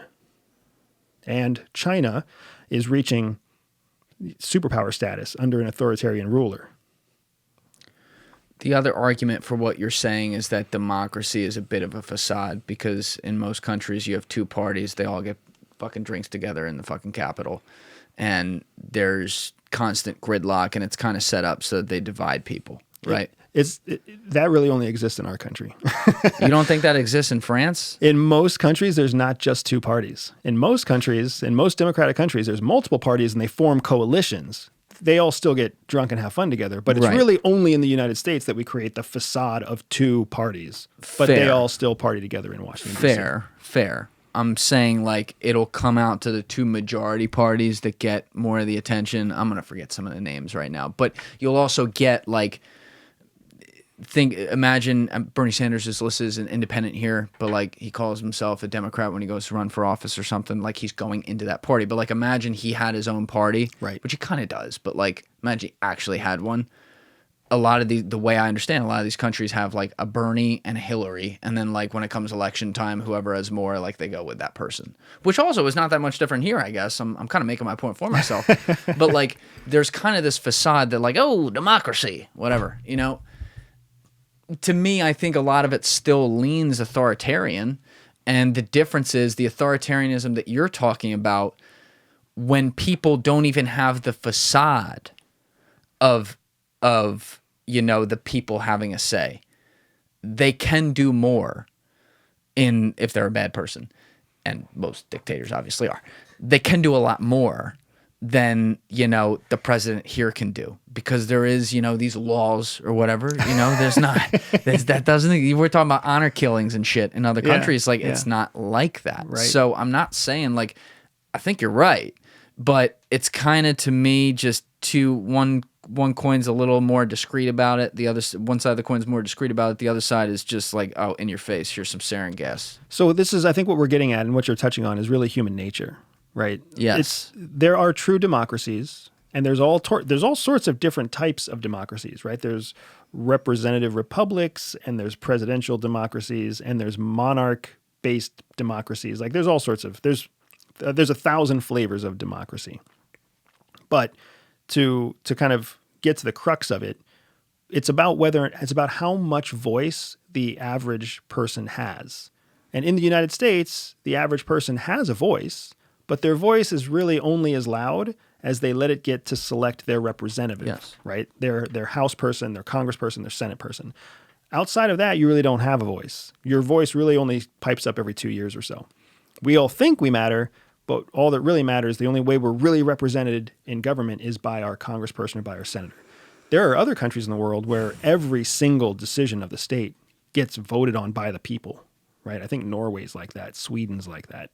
And then there's countries like China and Russia, where the whole voting process is kind of a sham because they already know who their Politburo member is, and the Politburo members are the only ones that get to vote on who the head of the Politburo is, and that's all a matter of who's going to get elected and who's getting cultivated for when and for what and for where. So it's not really at all like a democracy, which is why we don't call it that. So now, either way, though, back to the Middle East and the rise of authoritarianism or re-rise, whatever, you have all these different places. Like Syria, to me, what is different about it today, minus Assad being eased back into the world stage, I guess, in some ways? Has there been any real change there in a decade? Or it's... Syria's a useless place, man. Like Syria was fucked up before the war. Yep. That's what led to a civil war. And now it's fucked up after the war has... I'm calling it over. I'm sure there are plenty of people out there who will say it's not over because there's still factions fighting. But there were factions fighting before. But essentially, their ousted, illegitimate leader has now been legitimized and brought back into the Arab kingdom or the Arab world, right? So call it whatever you want to call it, but it's no longer a civil war where the whole world agrees that the leader should not be the leader. Now it's something different. What's important about Syria is not Syria. What's important about Syria is who were the two countries that were most closely supporting Bashar al-Assad in his war against the rebels? Well, Russia. And Saudi. Iran. Oh, Iran. Supporting Syria, supporting Yes. the Assad regime. Well, now that he's won, guess whose support he doesn't really need so much of anymore? Russia and Iran. So all those resources that Russia and Iran were putting into Syria, where are they going to go now? Don't say Ukraine. To support Russia's conflict in Ukraine, right? And not only that, but you also have the Middle East, who has now welcomed the Assad regime, right? They're essentially trying to consolidate their resource and consolidate their power. So guess where you're not going to see a lot of support for Ukraine come from? The Middle East. And then you have the larger question of, does this make Russia and China feel like their authoritarian regimes are less legitimate or more legitimate now that they're seeing how the world is reacting to Syria? Well, now they know. At the very least, we're going to have rich oil money back us up as long as we're the strongest people, right? As long as we come out of this strong, we can count on the Arab League to recognize that we're the legitimate rulers of our country, no matter what the United States has to say. Right. So they don't have any pull, essentially. Right. And the reason that all of that's important is because you and I have sat here before around this round table before talking about whether or not the world is dividing into two different camps. A year ago when we had the conversation, I think it was kind of an open question. Maybe it is, maybe it's not. It could just be a transition. More and more, it looks like it really is dividing. Yeah. And it's dividing between Western powers and centers of influence that are not Western in nature. So you've got Russia and China at the very least. Iran. You've got Iran, right? All of them have common enemies in the United States. NATO, nobody hates NATO. Nobody hates Europe I necessarily. can find you a few. But Commenters, let's see it. but what people do know is that NATO basically does what the United States tells them to do. Even though France and Germany, the two largest economies in NATO, are very, very closely aligned and very dependent on economic interests that they have in China. Yes. Right? And they used to be very dependent on economic interests that they had through energy in Russia. Arguably, the only way that Germany was able to kind of weather the embargo on oil or the embargo on power that Putin put in place was by breaking all of their own rules, all of their own social environmentalist priorities, right? Like the nuclear energy and all that. Yeah. They had to turn all their nuclear plants back on and start burning coal again. Fire them up, baby. Let's go. So you see, like, the world is absolutely taking sides. It's deciding. And the bigger question, to me, the thing that is not being paid attention to is that we're talking about Russia and China. Everybody's talking about Russia and China. There's a trade bloc that Russia and China are part of. And that trade bloc is called BRICS. Yes. Brazil, Russia, India, China, and South Africa. When you look at all of those countries together and you look at their history of activity in the UN resolutions against Russia, you start to see a very clear picture. Brazil, China, India, Russia, and South Africa are all either abstaining from UN votes or openly supporting Russia. Add to that list now Iran and Syria, who are now all in the authoritarian camp. They have all got vested interests in strongman governments because that's what they have. That's in this corner. You have the BRICS and the developing authoritarian nations of the world. And in this corner, you have an inflationary, conflicted, torn United States, along with NATO, who is also suffering from the same kind of inflation and the same kind of political divide because they've modeled themselves in many ways off of the United States. And these are the two kind of factions that are going to be moving forward in this potential World War III of proxy conflict. Yeah, the conflict, to put a word on it, it feels like it culminates in a monetary conflict more than anything. It's absolutely it's a I'd say that conflict before cyber. It's a conflict for economic power. Because if you don't have economic power, you can't have military power. So is part of the reason, like, everyone gets real upset about the whole Ukraine thing because there's a lot of money going in there and everything, and we haven't technically put boots on the ground, which I appreciate that part of it. But you're never going to make everyone happy. People are always going to be complaining, why can't we spend the money here? And there's some validity to that for sure. And, you know, the Ukrainian government certainly has always had a lot of problems, and that has not changed just because they're in a war. So I get that. But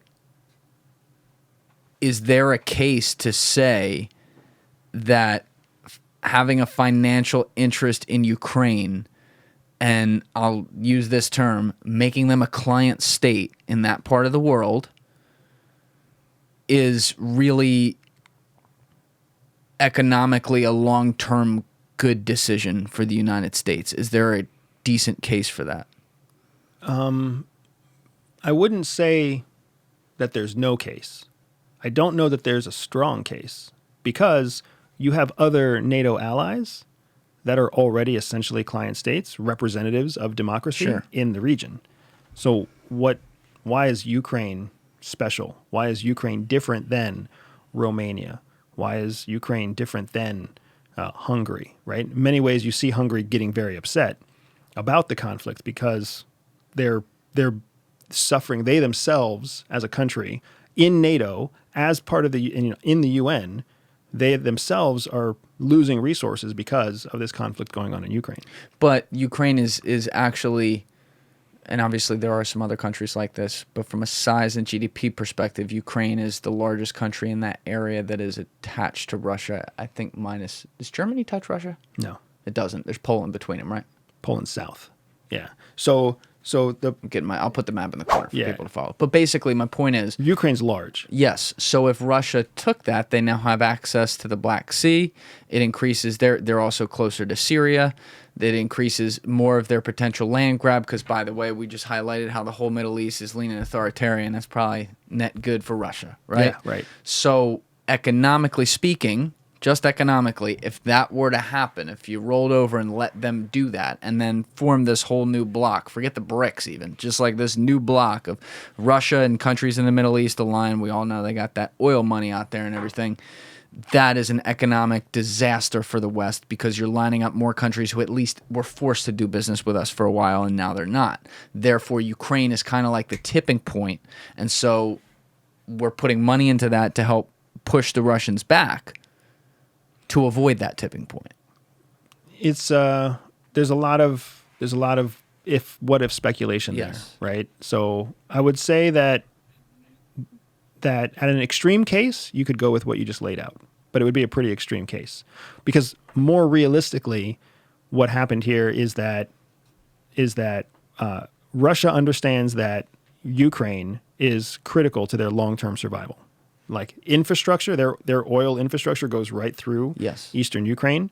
And then the country, I mean, even before the invasion of Ukraine, 20% of Ukrainians thought of themselves as Russians.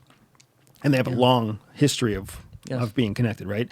So you've got all of that complicated effort going on there, plus the migration of NATO closer and closer to Russian borders, which is also a threat to Russia. So Russia was seeing threats from two different places. They were seeing NATO coming closer to their borders, and they were seeing their own infrastructure and investment that they had put into Ukraine during the Soviet Union years. They saw that investment and that economic viability drying up, because if Ukraine became independent from Russia, truly independent from Russia, Russia would now lose control of the infrastructure that it needed to deliver oil to its key client states, right? So there's all sorts of reasons why Russia got involved.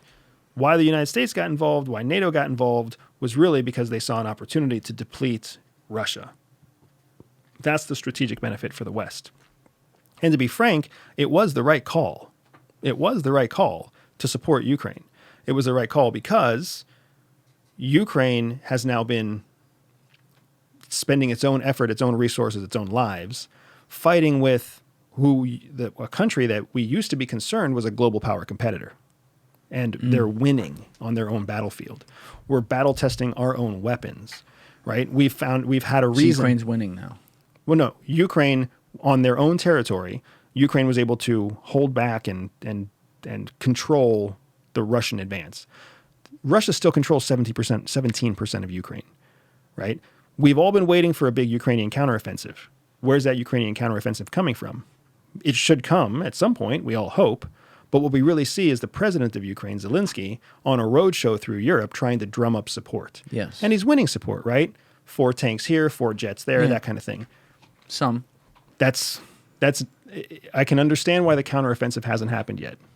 Because it's going to be very hard to launch a full-scale counteroffensive when you have to basically beg, borrow, and steal to get some new hardware from somebody because a year into this thing, people are more worried about their own inflation in their country than they are about the war in Ukraine.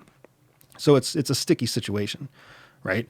But the point is, the United States is benefiting from it.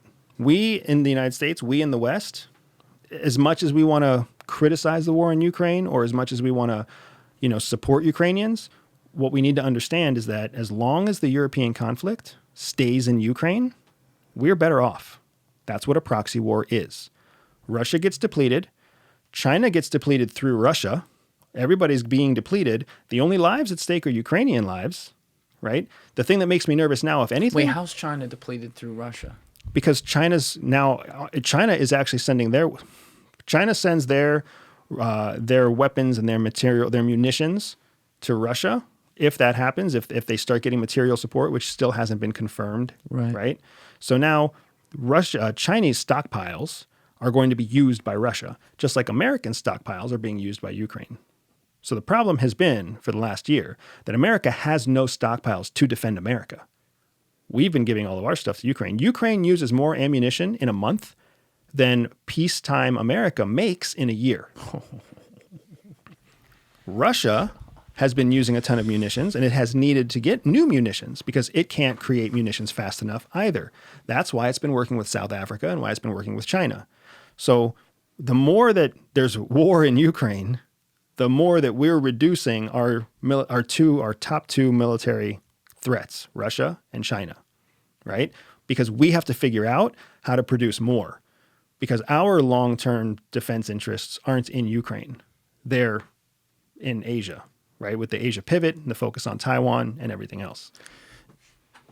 Is a lot of the reason, like, we all know the stories that circulate on the internet, some confirmed, a lot of them not, but, about international arms dealing and places like the CIA being in the middle of it, is a lot of the reason that they do that because all these other, like, I'm just thinking about this because of all the conflicts you're bringing up at one time right now, but all these other places have the no rules we talked about and don't mind funding conflicts and causing wars and killing people because they're totally hardened to it. And they're all backed by intelligence. Like all the dudes who are selling these things around the world and forget Ukraine, like in Yemen and other places, like these are basically like other intelligence organizations backing wars. Therefore, the CIA, like looking at it from the American lens, like, well, we have to play on this field because that's where everyone's playing. That could be that could be part of what's happening. I don't know from my own firsthand experience that any intelligence organization outside of perhaps the IRGC is behind weapons smuggling or arms deals anywhere else in the world. Come on. I don't know of any. Yeah, okay. What I'm saying is I don't know of any. Yeah. Right? But that doesn't mean that they don't exist. Yeah. And you're right. If one of our critical enemies was supporting arms in Syria, for example, if somebody was selling arms to the Assad regime, then it would make sense for us to then go through our intelligence channels to make sure that we got weapons to the rebels, right? And that is how the intelligence world works. You have to meet the enemy head on. You can't just sit back on some moral high ground and say, oh, playing that way is so far beneath me. Not if it's going to cost you a strategic victory. So for sure, those two things could be going on. But I mean, to talk about it on an arms dealer level, again, you're talking about 3s and 5s, right? 5 tanks here, 3 helicopters there. That's not what defines a war. You need to have like long-term, heavy-duty logistical methods built. But there are powerful guys like that Victor Bout guy that, we traded, like he's in Russia now again, who, I mean, it was a lot more than 3 tanks here, 4 bullets there. He had a whole career, yeah, exactly. Yeah, like there are the people at Adnan Khashoggi. That dude funded every goddamn war for, I don't know how long, a long time. He's dead now, thank God. But, someone else replaced him. I think about this and I'm like, it'd be so stressful for me to be in intelligence because I feel like a lot of these people, they have to be playing multiple sides of the coin. They're not loyal to shit. They're just international chaos dealers, right? And so then it's almost like this is one of those things that comes when it's in my head, it starts to make sense, but it's very hard to explain and like get it out into words. It's like it's all a cycle where you either hop on the merry-go-round or you don't, but this is the shit and we're all swimming in it, And so these wars happen, and what fascinates me is we hear a lot allegedly about some, like Ukraine.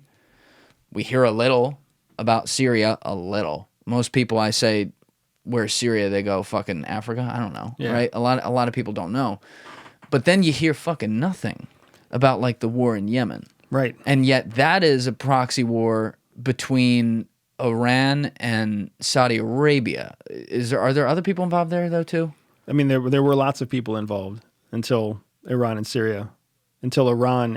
Saudi Arabia reached their deal. Right. And so what can you explain that whole conflict? Because whenever I bring this up to people, they're like, what is that?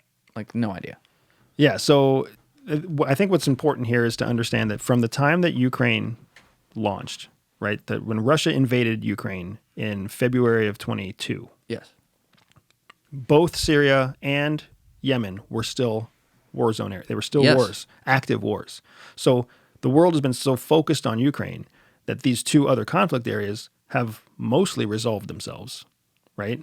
They're not over, but they're not nearly as hot a conflict as they used to be. And essentially, the key players who were really kind of competing in that proxy space have backed out of the conflict. So all of that has happened because the world's been paying attention to Ukraine. So we actually haven't seen or really understood the nature of proxy war in other countries, and we haven't yet recognized that Ukraine itself is just another version of a proxy war, or we're not acknowledging it, right? But you had in Yemen, you had a scenario where you had the native government, the original government of Yemen, and then you had the Houthis, who were this sect or this outcasted group who wanted to come back and basically take control of the country themselves because they had been marginalized and abused for so long. So they were a rebel group against the host nation government, very similar to what you saw in Syria.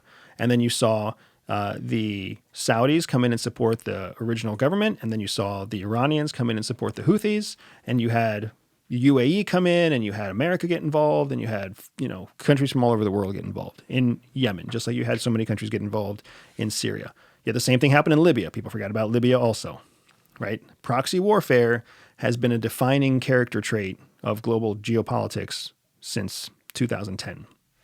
Probably long before that too. Before that too, but definitely a defining characteristic since then. The point of all of it is when you look at how conflict was carried out in Syria, in Libya, and in Yemen, it's not that different from what you see happening in Ukraine. Yeah, it seems like the same fucking thing. Wealthy countries supporting the fight to deplete the local country without depleting either of the major players, right? And in some kind of a conflict to gain international influence because the country itself is not of economic viability. Nobody thinks that the future is in Libya, the future is in Syria, the future is in Yemen. They have, like Libya has oil reserves, right? Syria has natural resources. Yemen has natural resources, and it's in a fantastic location right on the corner of the Yep. of the Middle Eastern seas. I'll stick that map in the corner for people. Yeah, so you got all sorts of strategic benefits in Yemen, but not economic. But it also, it's kind of like I don't want to like be too like middle school playground here, but it's kind of like a show of might in these places when you do get a W or something like that. I mean, that shit exists. Symbolism's everything. That's what narratives are. That's how narratives drive everything. So, I would think if you have Saudi Arabia, who's a friend, like biggest air quotes of all time there, but allegedly like a friend over there fighting against someone who's definitely not a friend in Iran, who we spent the last better part of, say, 15, 20 years extremely priority one concerned about their ability to produce nuclear weapons. Right. I would think that whether or not they're fighting over, what was the term Trump had for that? Shithole countries or whatever? Whether they're fighting over, which was like the worst thing ever to say, but whether they're fighting over countries that you view that way or not, you should care. I'm not even talking about the people right now, like me sitting in the seat. I'm saying like the people in the government. And it's not like there aren't people who don't care and aren't paying attention to Yemen and the government. I'm not saying that, but I'm saying like the prioritization of it seems to be quite low. Right. I would say that you're right in that people aren't paying attention to it. And I would say that you're right that there are other priorities that the government is more invested in. And part of that, I think, is also because we only know what the government's focused on in as much as it's shared with us through the media. And then the media itself is interested in certain regions because it gets more media attention. White people, not white people. Whatever it might be, Yeah, right? that's what they do. So it's difficult. It's really difficult to understand what is the true nature of the U.S.'s interest in these different proxy conflicts. I think the place where I find when people ask me why I watch and when people ask me why I pay attention, the reason I'm so interested is because what we're seeing these countries that have largely been characterized as poor, backwards, and weak. We see them as banding together and actually making like global impact. Even if it is a negative impact, they're still making a global impact. But then we see these other countries as advanced and liberal and progressive, and we are somehow appearing weaker than we did in the past. So these backwards, weak countries look stronger than they did in the past, and us liberal, progressive countries seem weaker than we did in the past. Why is that? Is that really what's happening? And if it's not really what's happening, why are we seeing it that way? Because when you count wins and losses, right, an authoritarian country has successfully invaded a sovereign country and owns 17% of their territory.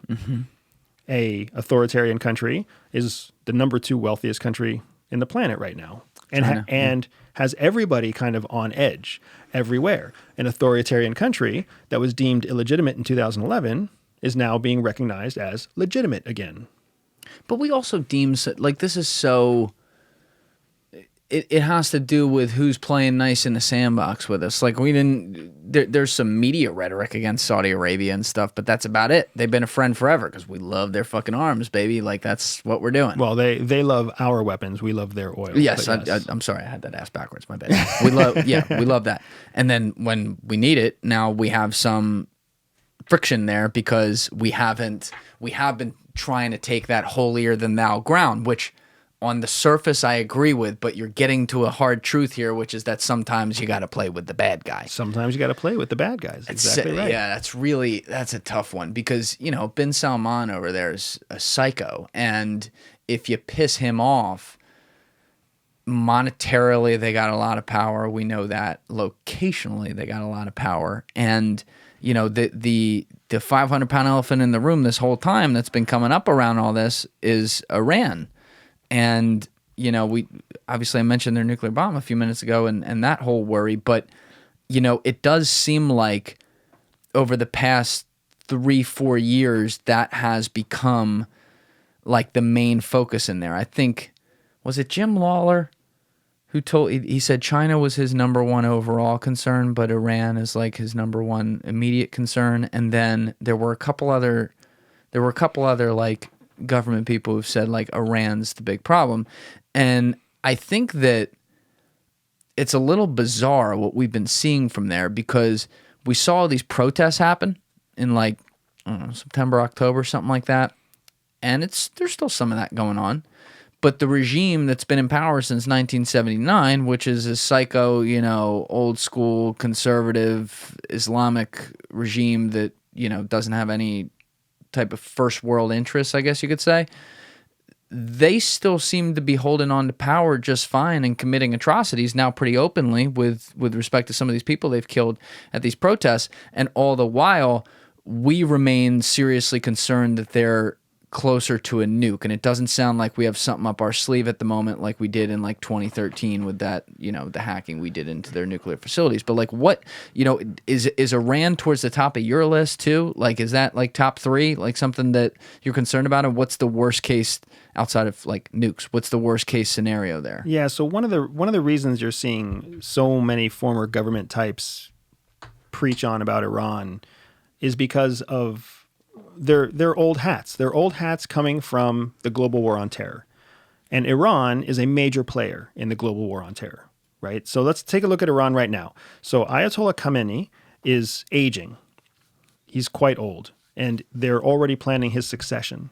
So when an Ayatollah dies, a new Ayatollah has to be identified. And the 2 people that have been identified for succession after Khamenei passes, or when Khamenei retires, if he retires, are 2 very different men. One is like a former judicial type and academic with not a lot of seminary religious experience, but a lot of vested interest in Sharia law. So kind of a hardline sucky, right? Yeah. The other one is a guy who came up in the IRGC. That also sucks. And is a hardcore, hawkish IRGC type. When you compare that, or when you pair that information along with the fact that when you actually look at the governing body of Iran, the clerics that decide what happens in Iran, the vast majority of those clerics have gone from being religious scholars to being IRGC-backed politicians. So when you think of Iran, you have to think of a changing Iran that's going from Islamic law, Sharia law, to more and more extremist ideas based in their background in the IRGC, the Iranian Revolutionary Guard Corps.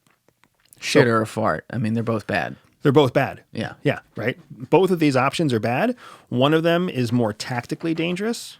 The other one is more ideologically dangerous. So no matter how you look at the future with Iran, it's going in one of these 2 directions. Okay. The other side that people don't acknowledge is that Iran is only considered a rogue nation by the West. In the Middle East, everybody trades with Iran. Iran is like the breadbasket of the Middle East.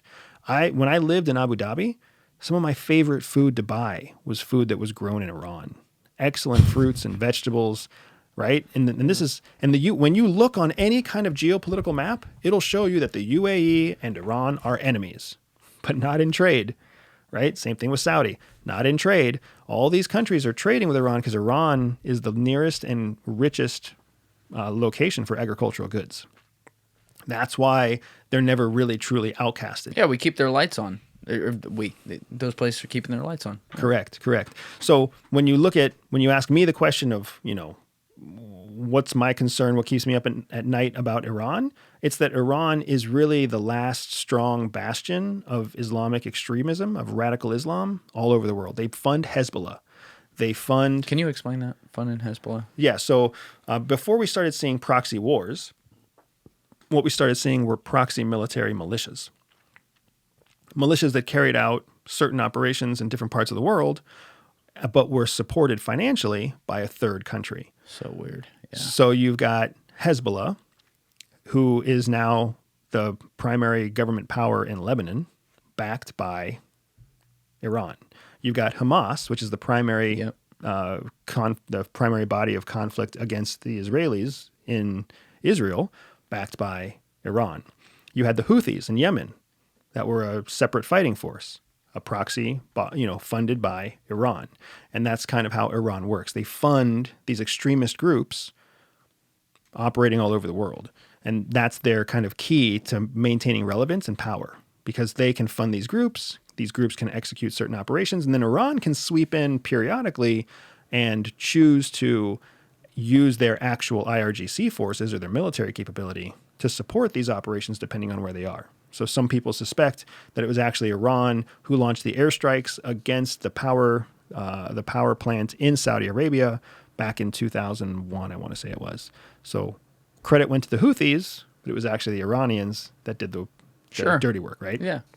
So that's when you talk to old school global war on terrorism types, that's why they're so focused on Iran. Because Iran is tactical, clear and present danger. China is a future threat. So that's why you see them talk so much about the current concerns. When you talk to more strategic individuals, they talk more about China. Because we've learned over the last 20 years how to combat extremism and how to combat... Have we? When was the last time you had a terrorist attack inside the United States? That's fair. That's very fair. Like, from a defensive standpoint, I won't disagree with you there. But, like, when we went over there, Afghanistan's one thing. I've defended that hardcore, and I will defend that. Like, had to happen. But, like, after Iraq and everything, I mean, you want to talk about a power vacuum. You just talk about Assad being led back into all these places. Like, that's a direct result of a lot of our failures there. And I'm talking militarily. Yeah. Yeah, I'm not saying that we have to think that any military conflict has offensive and defensive sides. One of them is a priority over the other. Defense is always a priority, right? We fucked up in Afghanistan. Like, we left that place in shambles. And now there's a power vacuum. The Taliban stepped in. They're partnering with China. Rare earth minerals are coming out of Afghanistan. That place is a mess, right? Total disaster. Syria, total disaster. We were active in both places, right? So Proxy active in Syria, not necessarily. We learned... I don't like that nod. I didn't like that nod at all. You were just like, yeah. Yeah, we learned in Afghanistan that interstate war, which is when you invade another country, is expensive and not always successful in the end. Yeah, we've learned that in a few of them, for sure. For sure. I mean, I think we've already talked about Afghanistan, I think, on this show. Maybe it was with Concrete, too, when we did the crossover, but I don't want to go to that right now. The other one outside of Iran, though, that's been coming up sporadically a little bit throughout the conversation, though, is the one that's not like the others over there, which is Israel. You have all these Khaliji culture places, Islamic-backed type places, then you have Israel, which is the Jewish state. They're in the middle of a bunch of countries that, for a long time, it was like all these countries hated them for who they were, and now they've cultivated friendships. You know, it started with Egypt back in... what was that, 80 or 79 or something?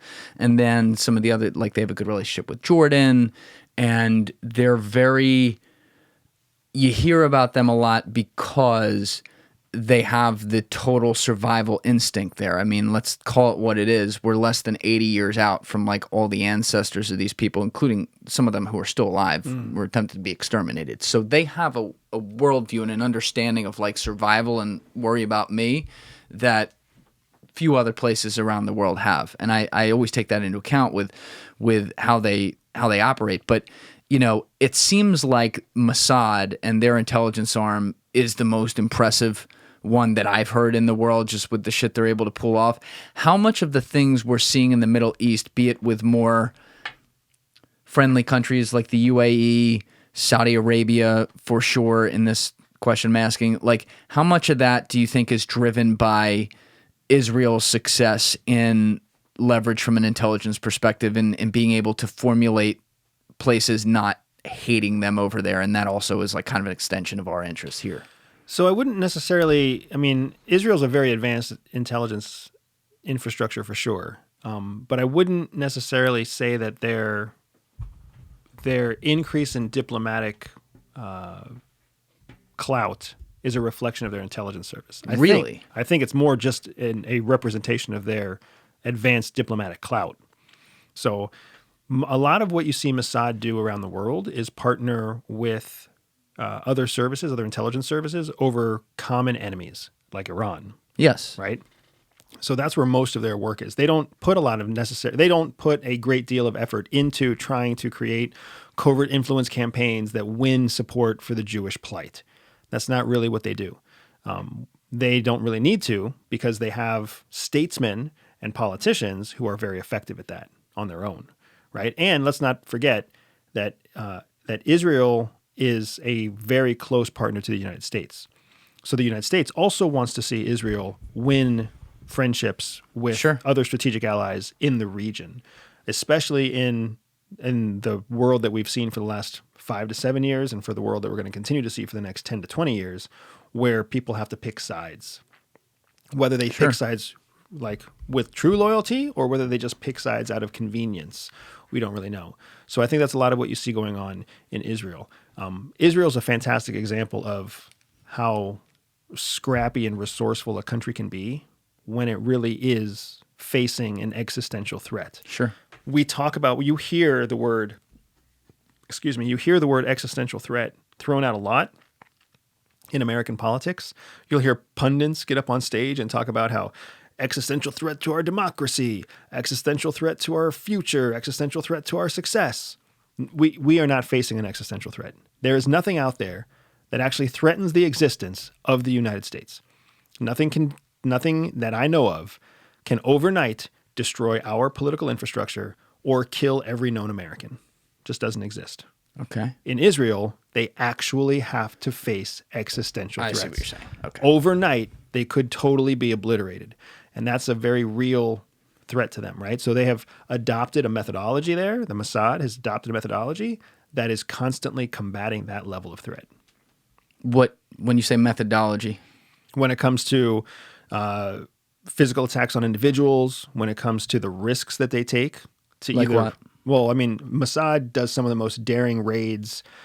We've seen news reports about Mossad riding by on motorcycles and attaching sticky bombs to cabs. Right, that is a brazen type of operation. Yes. You really only do that when you're in a position of existential threat. Right, the Israelis actually rescued. I want to say it was in the 90s. It may have been in the 80s. They actually rescued hundreds of Israelis from an area of known conflict with like a cruise ship or something, and they took them to a resort to help them, like to relocate them from one place to another. This hugely famous operation. I'm sure I'm getting totally wrong. Yeah, I'm not familiar with that one. Yeah, but they do some very, very daring things, not to mention the fact that they have no problem carrying out assassinations around the world if it keeps Israeli citizens alive. And that's what's so fascinating about how Mossad works, especially when you consider that against MI6 or CIA that have a very strict no assassination policy that hasn't always been in effect, but has most certainly been in effect in modern history. I'm not going to lie, I'd be very disappointed if the CIA didn't assassinate people an American. I'm just being honest. If America knew most of what CIA did, they would be very disappointed. I mean, the CIA is it's a government organization that's ruled by law. As much as the movies and conspiracy theorists want you to think otherwise, it is. Yeah, no, it's dictated by law. That's not what. All right, so that's not what I'm saying. I'm saying like when you're going to the other places, though, the whole point is to break the rules. You're an intelligence service. It's what you do. I get it. You're saying, and there's people who are going to run with that one in the comments. Hilarious, but there's arguments to say that has, like when I hear some of these guys, usually in internet Reddit forums and stuff like that, list off every single thing, that's where I kind of laugh, because it's like, all right, well, you think every single thing that's ever happened was perpetrated by, okay, no. But like there's things that happen because they're in the middle of these situations, and then yes, you do have some bad people sometimes who do bad things, for sure, and I'll call out the CIA when they do that. But like when you say that they're not doing things that we would be like impressed with, I don't believe that. I also... Let me pull this back for a minute. Let's take it off the CIA for a second.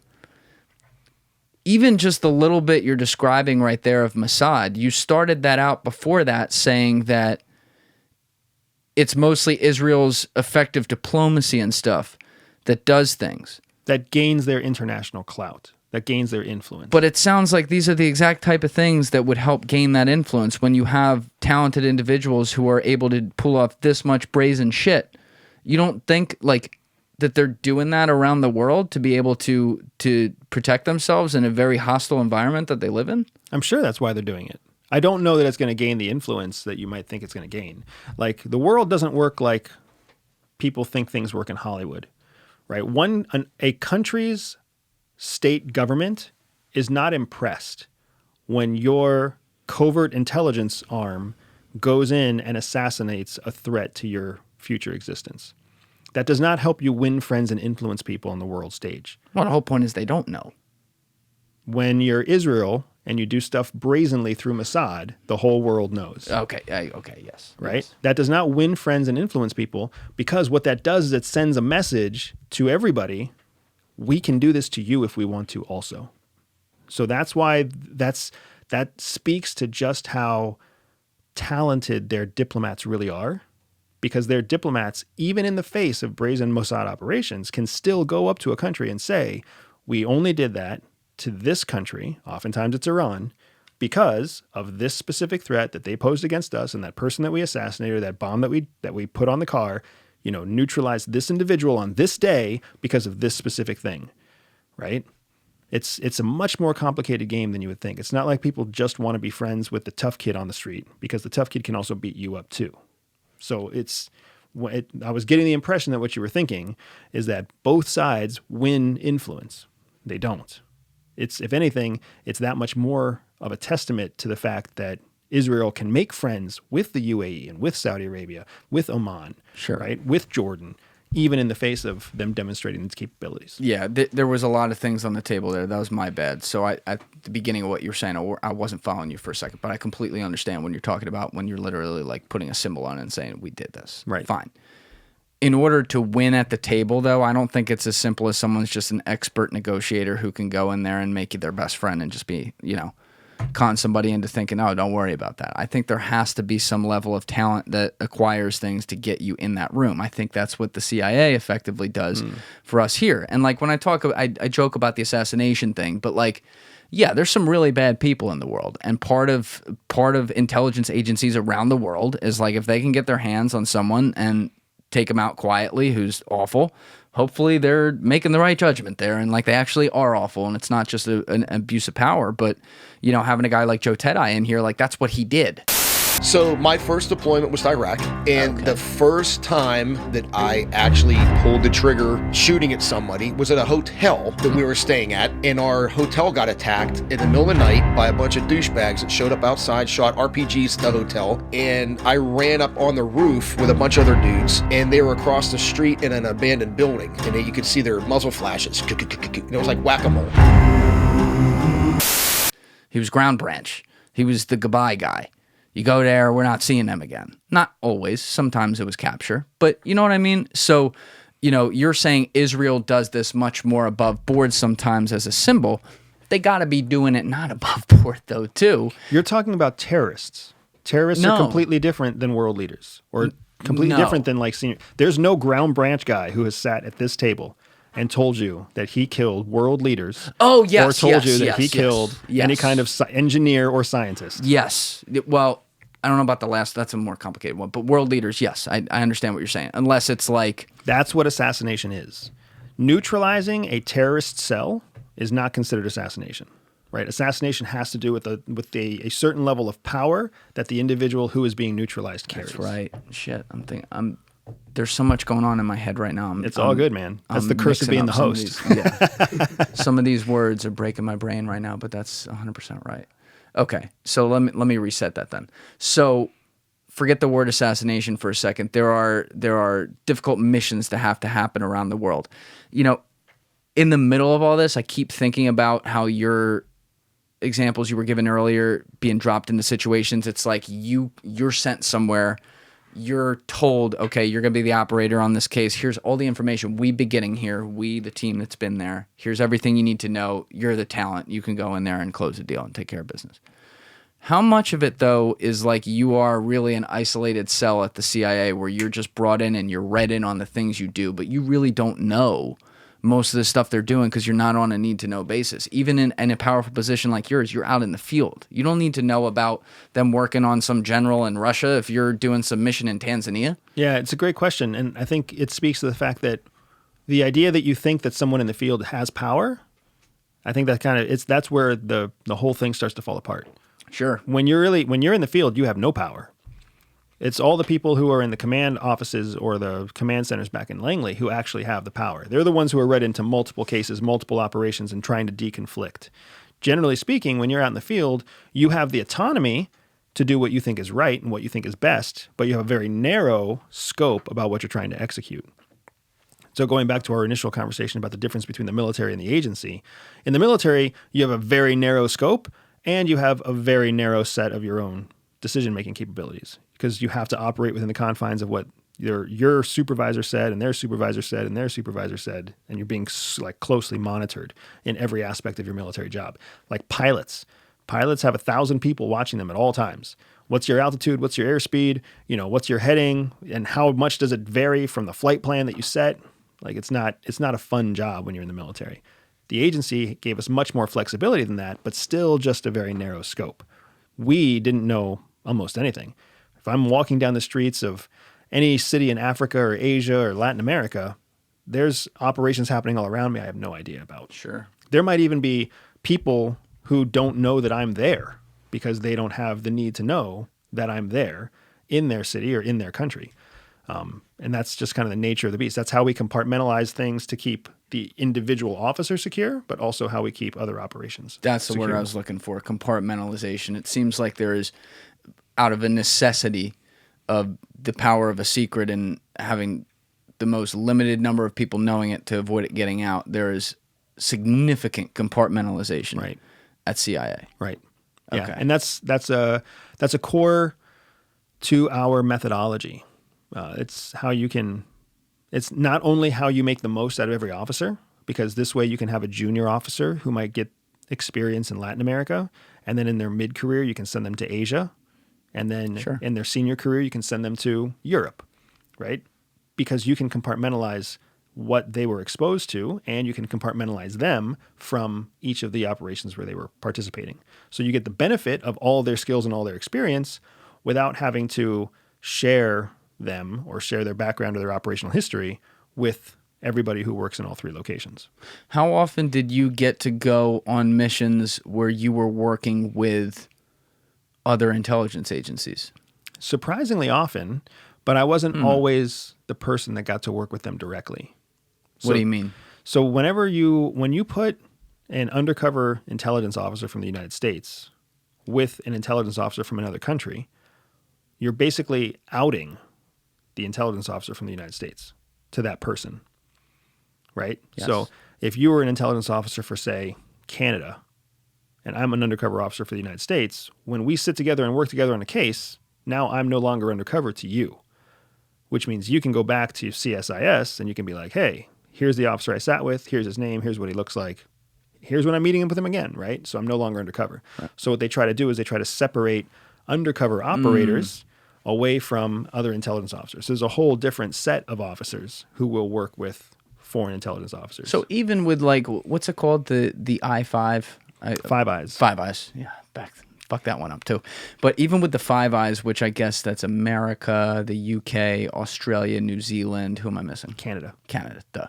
All right. So even with them, it seems like you never really, like you guys are friends, but you're the friends who are asking the bartender what he served you after you go to the bathroom type friends. Yeah, right. Yeah, there are no permanent friends or enemies, only permanent interests. That's a really good way. You got a lot of good ways of putting things. That's not my way. That's a quote that's been misquoted for 1,000 years, but it's still useful. So you didn't, it sounds like then, based on that explanation of the buffer, it's not like you really made a ton of,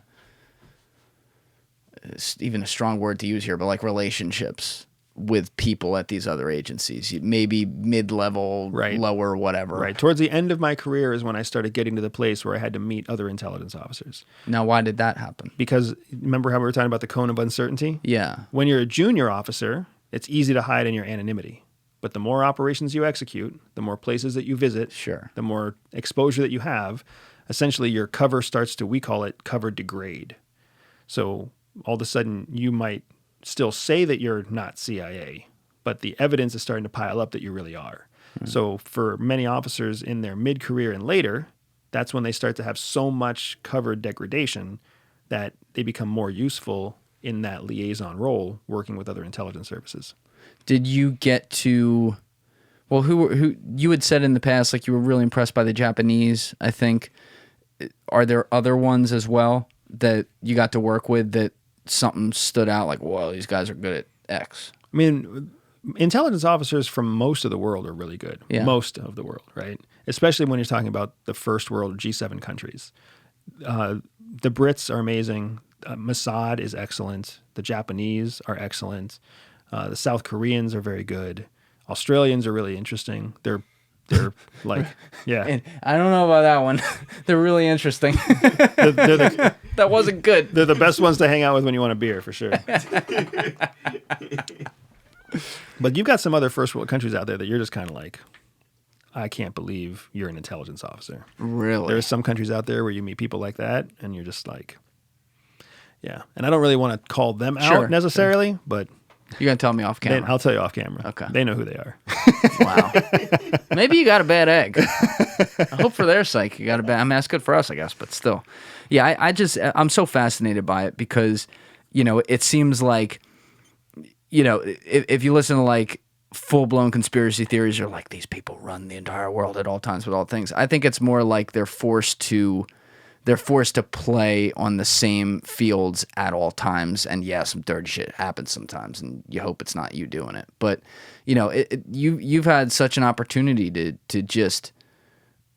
It's not like you're experiencing cultures so much as you're experiencing the forces that drive them and what you did, and that I could never do that. The best I can do is go visit these places and take some fucking pictures and meet some people at the bar. There's not. Well, I'm jealous of you now, man, because there's some places I can't do that anymore. So. It's not that many, right? It's not that many, but some of the places that I've loved visiting the most are places I can't go back. Some places you lived. Some places I've lived, yeah. And that's hard. It's hard to say goodbye to that. One of my closest former agency peers right now used to live in Ukraine. And it's heart-wrenching to hear his stories about what it was like for him and his family. He's got 4 kids and his wife. And they lived in Ukraine for almost 2 years. And their kids had friends there, and they played in schools, and they visited historical sites, and they got to do meet beautiful people and do beautiful things in a beautiful country. And then he left the agency. He went on and started building his own business and his own career. And then the invasion happened. Yeah. And when the invasion happened, like it broke their heart. Like you can see the tears in his and his wife's eyes, because now their children, who were children in Ukraine, 4 years ago, 5 years ago, now their children are much older, right? They're almost teenagers. So if you can imagine your 5-year-old or 6-year-old at the playground, and now that playground is a crater. Yes. Right? And your child is 13. They used to be 8. It's a completely different world. So it's heart-wrenching to think about, to be an officer who has lived somewhere and seen how beautiful it can be, and then to never be able to go back there again. It's something that not everybody experiences. It's a hard thing. Yeah, and I think that does get lost in all this, even if you have to have other skills that make you, I'm going to use this word, but like cold to your environment at all times, because you have to be paranoid. You have to assume the worst in people and stuff like that.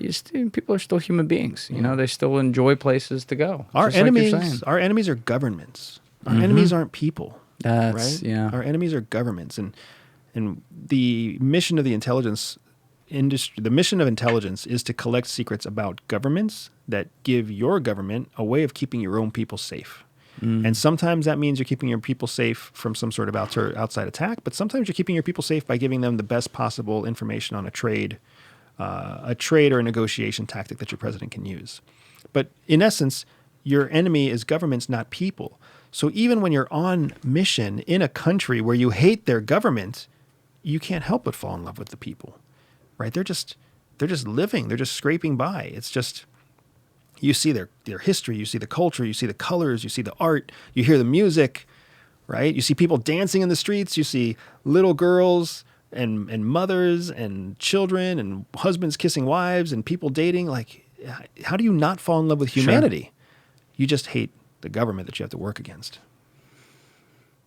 I could dig into that because there's a lot of diametrical opposition to some of the earlier things you said, but then we'll be here for like 45 minutes just on that. And I want to make sure we point out that you're now like a fucking TV star on History Channel. We haven't talked about this. We got to dig into this right now. That's true. I guess we got to dig into this, huh? You're on Well, tell people what you've been doing, because this episode's going to come out shortly after this premieres, I guess, because it's premiering in 2 days. something like that.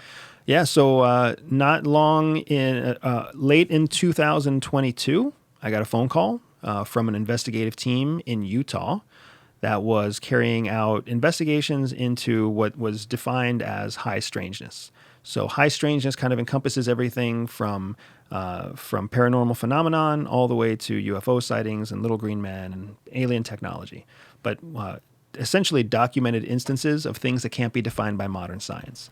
And this team reached out to me and they asked me if I would be willing to be part of an advanced team that was going to start a new series of investigations. Now, whenever I hear an invite like this, usually I'm pretty skeptical and I'm like, I don't know if you're talking to the right guy, right? My name's Andrew Bustamante. I'm a former covert intelligence officer. I'm not a alien investigator. And I tried to give them that pushback, and they basically said, yeah, that's exactly why we're talking to you.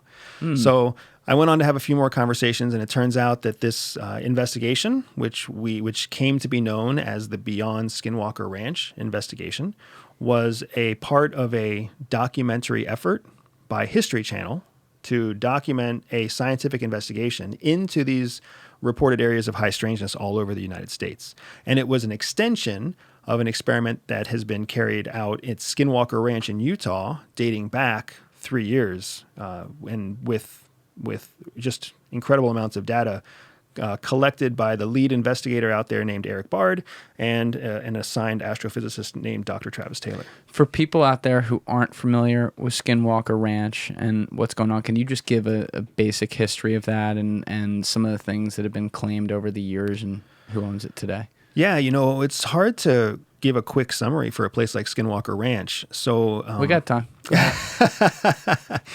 In the 1970s and 80s, it really started to identify itself as a hotspot, if not potentially ground zero, for compounding high strangeness. Cryptid sightings. For those of you who don't know what a cryptid is a pan-dimensional like creature, something that does not look like it's from the Earth. But nobody really knows where it is from. So they had reportings of cryptids at this ranch. They had reportings of energy orbs or glowing balls of energy at multiple different altitudes, some right against the ground, some up high in the sky, ranging in size from the size of a basketball to the size of a Volkswagen. They had UFO sightings. They had UFO sightings in the sky, but they also had UFO sightings near Earth or near the ground level. And then they had just all sorts of strange energy and energetic kinds of activities. Batteries that would drain faster than normal, cars that would just spontaneously combust, all sorts of strangeness. Just in this place. Just in this ranch. And that ranch had turned over ownership multiple times. And one of the previous owners was a gentleman named Bigelow, Robert Bigelow. And Bigelow was part of a team that was a contractor for the U.S. federal government and supposedly investigating alien technology. So where Robert Bigelow goes, there's suspected alien technology. So when Bigelow was on Skinwalker Ranch, and these various types of strange sightings also happened at Skinwalker Ranch, that's when this facility, this location, caught the attention of a gentleman named Brandon Fugel, who's a very successful real estate entrepreneur and businessman in Utah. So he decided to come in and purchase Skinwalker Ranch and then hire himself out of pocket a full-time research team to try to dig into what explains the strangeness at this ranch, and is there any evidence to support that Robert Bigelow found something here? Now, you've talked about this on the past with Danny Jones over at Concrete about UFOs specifically, and I guess like your stances there or thoughts. Just for people listening, though, can you outline what your thought is on life beyond Earth? I actually love the way you put this, and I've used it myself sometimes, but can you explain to people how you feel about that? Yeah, absolutely. So I believe that there is other intelligent life in the universe, but I don't believe it because I think we've seen it. I believe it because I think it is statistically impossible to rule out that there could be other intelligent life in the universe. Just the fact that we exist make it too statistically probable that another intelligent life form exists. And if you just look at if you just look on our planet, we have other intelligent life on our planet, right? You have monkeys, you have dolphins, you have different creatures that would classify as intelligent life. So to think that there isn't other intelligent life in the universe is just statistically improbable. There must be. Now, whether that means that we've seen them or that they visited us in UFOs or that they look like little green men, I can't say that that's true or false. But I do believe that there must be intelligent life out there. That position that I have is one of the reasons that when I was invited to be part of this investigation, I was very eager to say yes. Because if I get a chance to participate in the investigation firsthand, then I know I can trust my own data more than I have to trust anything somebody else tells me in the future. Yeah, so you're not, point being, you want to see things that are definitive, and you tend to think that a lot of the folklore stories we've gotten kind of aren't it, because there's holes in the story, they don't make sense, whatever. And so now when these guys approached you, they're like, well, we want you to come poke the holes in those stories and see if there's actually something legit. So first of all, how long were you filming this? So we were on the road actively investigating for 3 months. So on the road, you guys were going a bunch of other places too, no? Correct. So our mission was to do two things. First, to research and identify hotspots around the United States that had similar histories, similar reportings, similar suspicion to Skinwalker Ranch. That was part one of the mission. Mission number two was to actually visit these locations and execute some of the same scientific studies that had been done at Skinwalker Ranch to see if we could replicate similar, if not the same results at these other locations. So now we're trying to both find locations of strangeness and then also execute like demonstrative scientific method experiments to see if we can collect hard data, measurable data that corroborates what they've done at Skinwalker Ranch. It's very different. You're exactly right. I'm the kind of person who doesn't like listening to stories and hearing tales about firsthand accounts and what people have seen. Do I believe that they believe that? Sure. But that doesn't mean that it actually happened. I am a much bigger fan of some kind of scientific effort that can be recreated. So if I go somewhere and I take the temperature and the temperature says 87 degrees, when I come to you, I can say, Julian, it's 87 degrees down the street, 2 left-hand turns, and stand at the intersection of Wasatch and Maine, right? And then you can take the same thermostat, or the same thermometer, and you can go down there right now and you can test it for yourself, and you can come back and say, well, actually, I got 86 degrees, Andy, but we're pretty close. I'm a much bigger fan of hard data, rather than I come back from the street and say, hey, Julian, it's hot as balls out there. And you go out there and you're like, well, I didn't think it was too uncomfortable, right? And that's what was so exciting about this opportunity. We're carrying out investigative experiments. We're using radiation detectors. We're using tools that measure radio signals in the atmosphere. We're using tools that are measuring energy in the soil, energy in the sky. We're listening to different wavelengths. We're launching rockets. We're setting off explosions. We're digging in the ground. Like, we're doing active investigations to try to collect data, to see if the data we collect matches what they have on Skinwalker Ranch. Is this like the thing that surprised me about you jumping right into this? Obviously, like, it had you were like, okay, this is legit. But like, you know where a lot of our heads go on this stuff when we hear, ooh, History Channel's doing a fucking reality show on Skinwalker Ranch. Like, it seems like, oh, it's gonna be all scripted. Like, oh my God, look, we found a thing. Oh, look at that dot on the screen. But it sounds like, in talking with you off air about this, it was very much, no, we're just doing these investigations and the cameras are rolling. So they weren't like telling you what to say, you're telling me, and things like that. That was legit, because I had a chance to watch the first episode. It was really good. But my head's like, is this scripted? Like, it still goes there. And I know a lot of people have it go there. So I wasn't sold. I say I was eager. What that means is I was super interested. When I first got the phone call, I thought it was make-believe.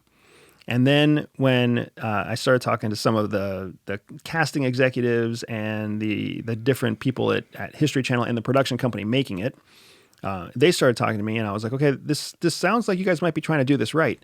But I took a trip to Miami to actually sit with the showrunner and the lead producer, as well as my co-host. And my co-host is a gentleman named Paul Beeben.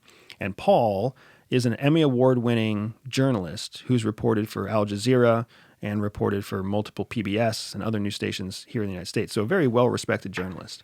And I had 2 days to sit with these two gentlemen, and all we did was talk about exactly what you just said, right? Because Paul didn't want to be part of a project that was going to be fiction. Sure. And I didn't want to be part of a project that was going to be a waste of my time. Like, I want to find real answers to real questions and have a real adventure.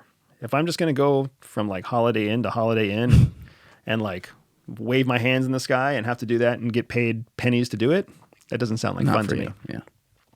And it was sitting with that producer. His name is David Carr. Sitting with David, David made it very clear. He was like, this is how this is going to work, guys. We're going to turn the cameras on. We're going to have like 5 cameramen. We're going to document everything you do. And then we're going to turn the cameras off when the union tells us it's time to turn everything off, right? And whatever happens during that time is what happens. So there's not a guy coming out going, I need more drama. I need more zest in how you said that. More. There's not enough. Yeah, no There's none of French that. berets, no cut marks. Yeah, exactly. Do we know where James Fox was from November to December? November sure? to February. November to February. Well, James is a documentary guy. He'd probably have a heart attack at this shit. Because he'd definitely think like, oh, there's a director out there doing that. But so what are you allowed to say specifically some of the places you went? Yeah, so we are. Because I know it still was coming out. That's why I say it loud. So for the episode that that you got to see, we were in Arizona. Mm-hmm. And then I think that there's an episode that's going to be coming out very shortly after you release this, interviews together. And I want to say that location's actually in Colorado or Nevada. So we spent quite a bit of time in the Southwest because that's where a lot of areas of strangeness exist. But we actually, specifically, Paul and I, wanted to find areas outside of the Southwest because nobody ever talks about areas outside of the Southwest. And what would be really interesting to us is if we could find results in the Northeast that replicate results in the Southwest, that's really something interesting because you got completely different populations, completely different histories, completely different geological foundations. So we actually took the investigation to places like Massachusetts, North Carolina, to try to see if we can't replicate some of the results. So we've been all over the United States. Did you go outside the country too? Not on this trip, no. Not on this one. Not on this trip. And that was a rather uncomfortable conversation with History Channel. I was like, look, guys, Certain places I certain can't go. places I can't go. Not unless you want the entire camera crew in jail with me. All right, so future seasons we're gonna be like, we lost Andy Bustamante's house. I'll zoom in. That's why. That's how it's going to work. Okay, so Nice Google Meet. There we go. what'd you find? We found some awesome stuff, dude. So for people who have seen The Secret of Skinwalker Ranch, the original documentary effort that has been going on at Skinwalker Ranch, we were able to replicate a number of the same events that they found there. Strange radio signals, strange radiation readings, strange energy readings. But I would say even more interesting is that I saw things that I have never seen before. I had a chance to tell Sean about some of this, actually.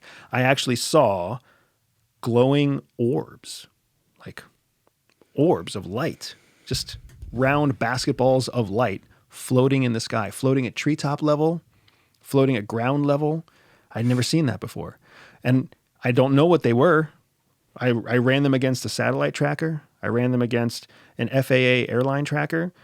We ran them against actual maps to see if we were close to any kind of military base or any kind of civilian air base.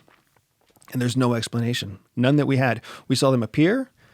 We saw them change direction.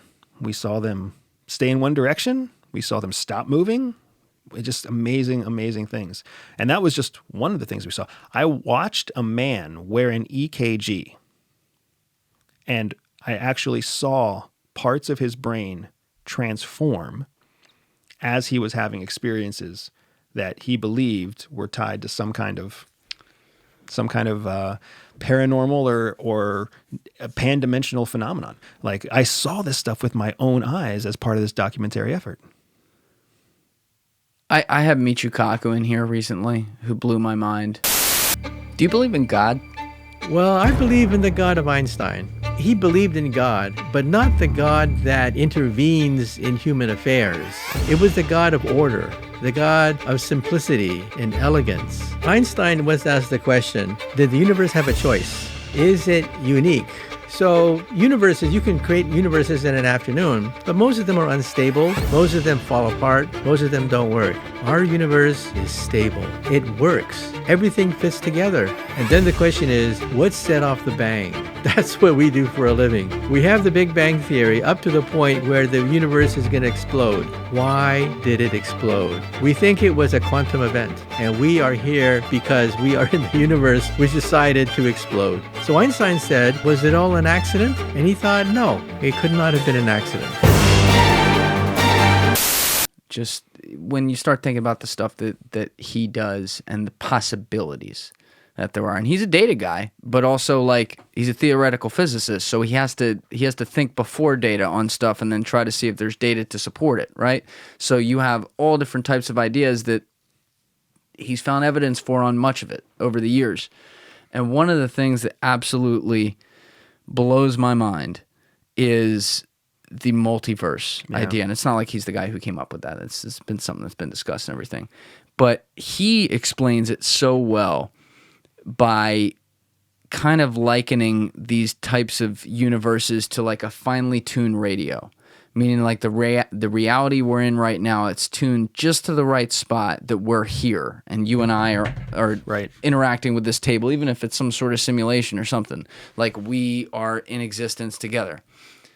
But all around us, there's a dinosaur right there. There's fucking animals right there. There's, another version of us right here. Like he always says, for example, I always assume there's like 1,000 of me walking in the same room or some unlimited number of me, versions of me walking in that room. I am not the only thing there. So when you're looking at some of these people like that guy having an experience like that, do you think part of that is what they talk about with some of these people who they're just off kilter enough, like they have something lucky in their brain that allows them to ever so slightly tap into another universe to see something that we can't? Yeah, so here's what I learned, right, as part of this investigation in my own experience, is that I always knew that energy was something we can measure. We can measure light energy, heat energy, sound energy, like electrical energy, impulses. That's always been something we can measure. But what I never thought of that this investigation showed me is that energy changes just by who you put together. I myself am my own dynamo, my own battery, my own source of energy. You are also your own dynamo. But when we put our two dynamos within physical proximity of each other, there's actually energy that gets shared. That's part of the shared reality that we have, right? Layer on top of that the fact that our brains are quantum computers. Your quantum computer is running off of your dynamo and creating energy that it puts out into the world around it, just like a battery puts out energy passively, right? My quantum computer is doing the same thing. So then we actually have quantum energy that's commingling as well. Yes. So one of the things that's been long theorized is that individuals have different experiences, even in the everyday world, because their dynamo and their quantum computer are different. And then when you put two people together, the experience they have together is different than the experience they would have by themselves. I think you've probably experienced that yourself. If you've ever gone to the beach by yourself, it's a completely different experience than if you go to the beach with your friend, or if you go to the beach with a girlfriend, or if you go to the beach with your parents, right? But now there's actually like an energetic explanation for it. Now, instead of the beach, imagine what you're actually experiencing is some strange phenomenon. Whether you think you're seeing a UFO in the sky or whether you're standing over some sort of energy vortex in the ground, whatever it might be, that energy source, that experience is then transformed by the fact that your quantum energy and your dynamo are combined with somebody else's. And that idea that everybody has their own relationship with the phenomenon is a theory that's been difficult to nail down and difficult to measure. What I was able to do as part of this investigation series with my co-host Paul and with Dr. Taylor and with Eric Bard is actually create a series of experiments that measured exactly that. That measured, here's the energy of the phenomenon at this point in time with these people present. I'm getting a little confused though. Like, are you saying that this energy is something that these specific people you're measuring can interact with, and it relates back to like a UFO? Or are you saying it's some sort of otherworldly or not from this, to go back to the multiverse thing, this reality that we know, that we can at least see it on this chart right here, and that's it? What we know is we know what the energy is of the reality as it exists right now, right? So, for example, I went to a place in Arizona, I stood in a specific place that was a place that the Navajo Indians had long suspected was an area of a cursed area, right? So I stood on that precipice with my Navajo host and took 3 measurements. And I got 3 pieces of data, 3 different standalone pieces of data. That's what we would call a baseline. What were the measurements? One was UHF, VHF radio signal. One was organic radiation. And one was Geiger counter radiation. So I know what all that is. uranium-based radiation, right? Okay. So we got 3 baseline readings. I then left that location. I came back to the same location with my Native American host again, and my co-host for the investigation, and 2 other investigators. 5 people. Same location, completely different readings on all 3 devices, right? Not because anything had changed, except for 2 hours had passed and more people were present on an area that was known to be a cursed area by the local Navajo Indian tribes, right? When you can measure variations in energy like that, you have to ask the question, why? Why is that happening here? We don't know. We're not saying that it's related to UFOs. We're not saying that it's related to government experimentation. We're not saying it's related to solar flares. But what we are saying is we know for a fact that we can document anomalous behavior, right? Something is different at this location. We take those measurements all over the place, and 4 out of 5 places, they're the same, whether there's 2 people there or 5 people there. But in this location, they're different. So Why? you did go to places where there was nothing to see, but then some of them there was. Absolutely. And we have all the video footage of nothing happening at all that you could possibly ever want to see, right? And I got to give that credit to our producer, David Carr, because he wanted to make sure. He's like, we're going to catch everything. Every boring, disappointing moment, as well as any moments that are hopefully the opposite of boring and disappointing. Why do you think there's such a change in the narrative and a push, you might say, since 2017, since that New York Times report came out? Because I will say, I don't have access to the secrets of whoever does, if that even is the CIA or whatever it is, right? I don't have the access that places around the world have. But if I had access to things that I knew the public couldn't handle, and it's provable, simulated the whole bit, they can't handle this. And then I had access to things that I knew they could, that are very interesting, that have a lot of truth to them, or all truth to them. I mean, this is how you define a limited hangout right here. That's what I'm defining. Like, I could see why that is a very useful tool to use. So my mind goes towards, yes, I do believe in the phenomenon. That doesn't mean I believe every story. There's a lot I poke holes into, Correct. right? But I do think we're not alone. I do think they've probably been here. That's one place where I'm a little more, I guess, like extreme. Like, I think they have. But what we're being told, and these guys like Lou Elizondo and Christopher Mellon and stuff, they're a part of a quote-unquote, roll out the stuff people can handle. And, oh, yeah, look at this shiny object, but let's not tell them about that over there. Do you think that's accurate? I would say that there is absolutely justifiable classified information in multiple ways of defining classified information. Government issued, like government secrets, military secrets, alien secrets, whatever else, right? When you talk about classified information, a big part of what makes it classified is that it cannot be released to the public, either because of how the public will react or because of how your enemies or how your enemies, for lack of a better word, would be able to, what they'd be able to learn from you from that information, right? So there's 2 reasons why you don't release that information.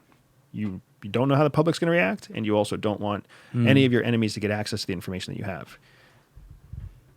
I think the big turning point happened, at least it happened for me, in 2021, when the Office of the Director of National Intelligence had to create an assessment on UAPs and UFOs for the Congress. Prior to that, like, it had always been a big question mark. Did CIA ever actually participate in any of this stuff, right? It was a question mark. Who knows Nobody if knew. It's them. Yeah. Well, then, after that report was released, after that assessment was released to Congress, there were tranches of documents that were declassified that were previously classified. Why were they classified? Either because of what the public would do with them or with what our enemies would do with them. Right? That's why they were classified before. Now they're declassified. And they're clearly CIA documents, DOD documents, FBI documents, NSA documents going back as far as the 1970s and before, talking about collection efforts from China and from Russia and from all over Europe, French and German collection, looking into UAPs and UFOs. That means the governments were spending real money to collect these secrets. Our government was spending real money collecting and classifying these secrets. And that all was released to the public in 2021 through that first tranche of reporting for the UAP task force. And now there's only more of an appetite from Congress to continue to dig into that. They're concerned because they want to make sure the skies above our country are safe for commercial airlines, safe for national security reasons, et cetera, et cetera. But that doesn't negate the fact that there was real classified information about research into these topics that we were never made privy to. I understand how significant something has to be to classify it and keep it a secret. So the fact that money and time and trained officers went into that collection effort for 50 years makes me that much more interested in being one of those officers that gets a chance to research it and collect it now.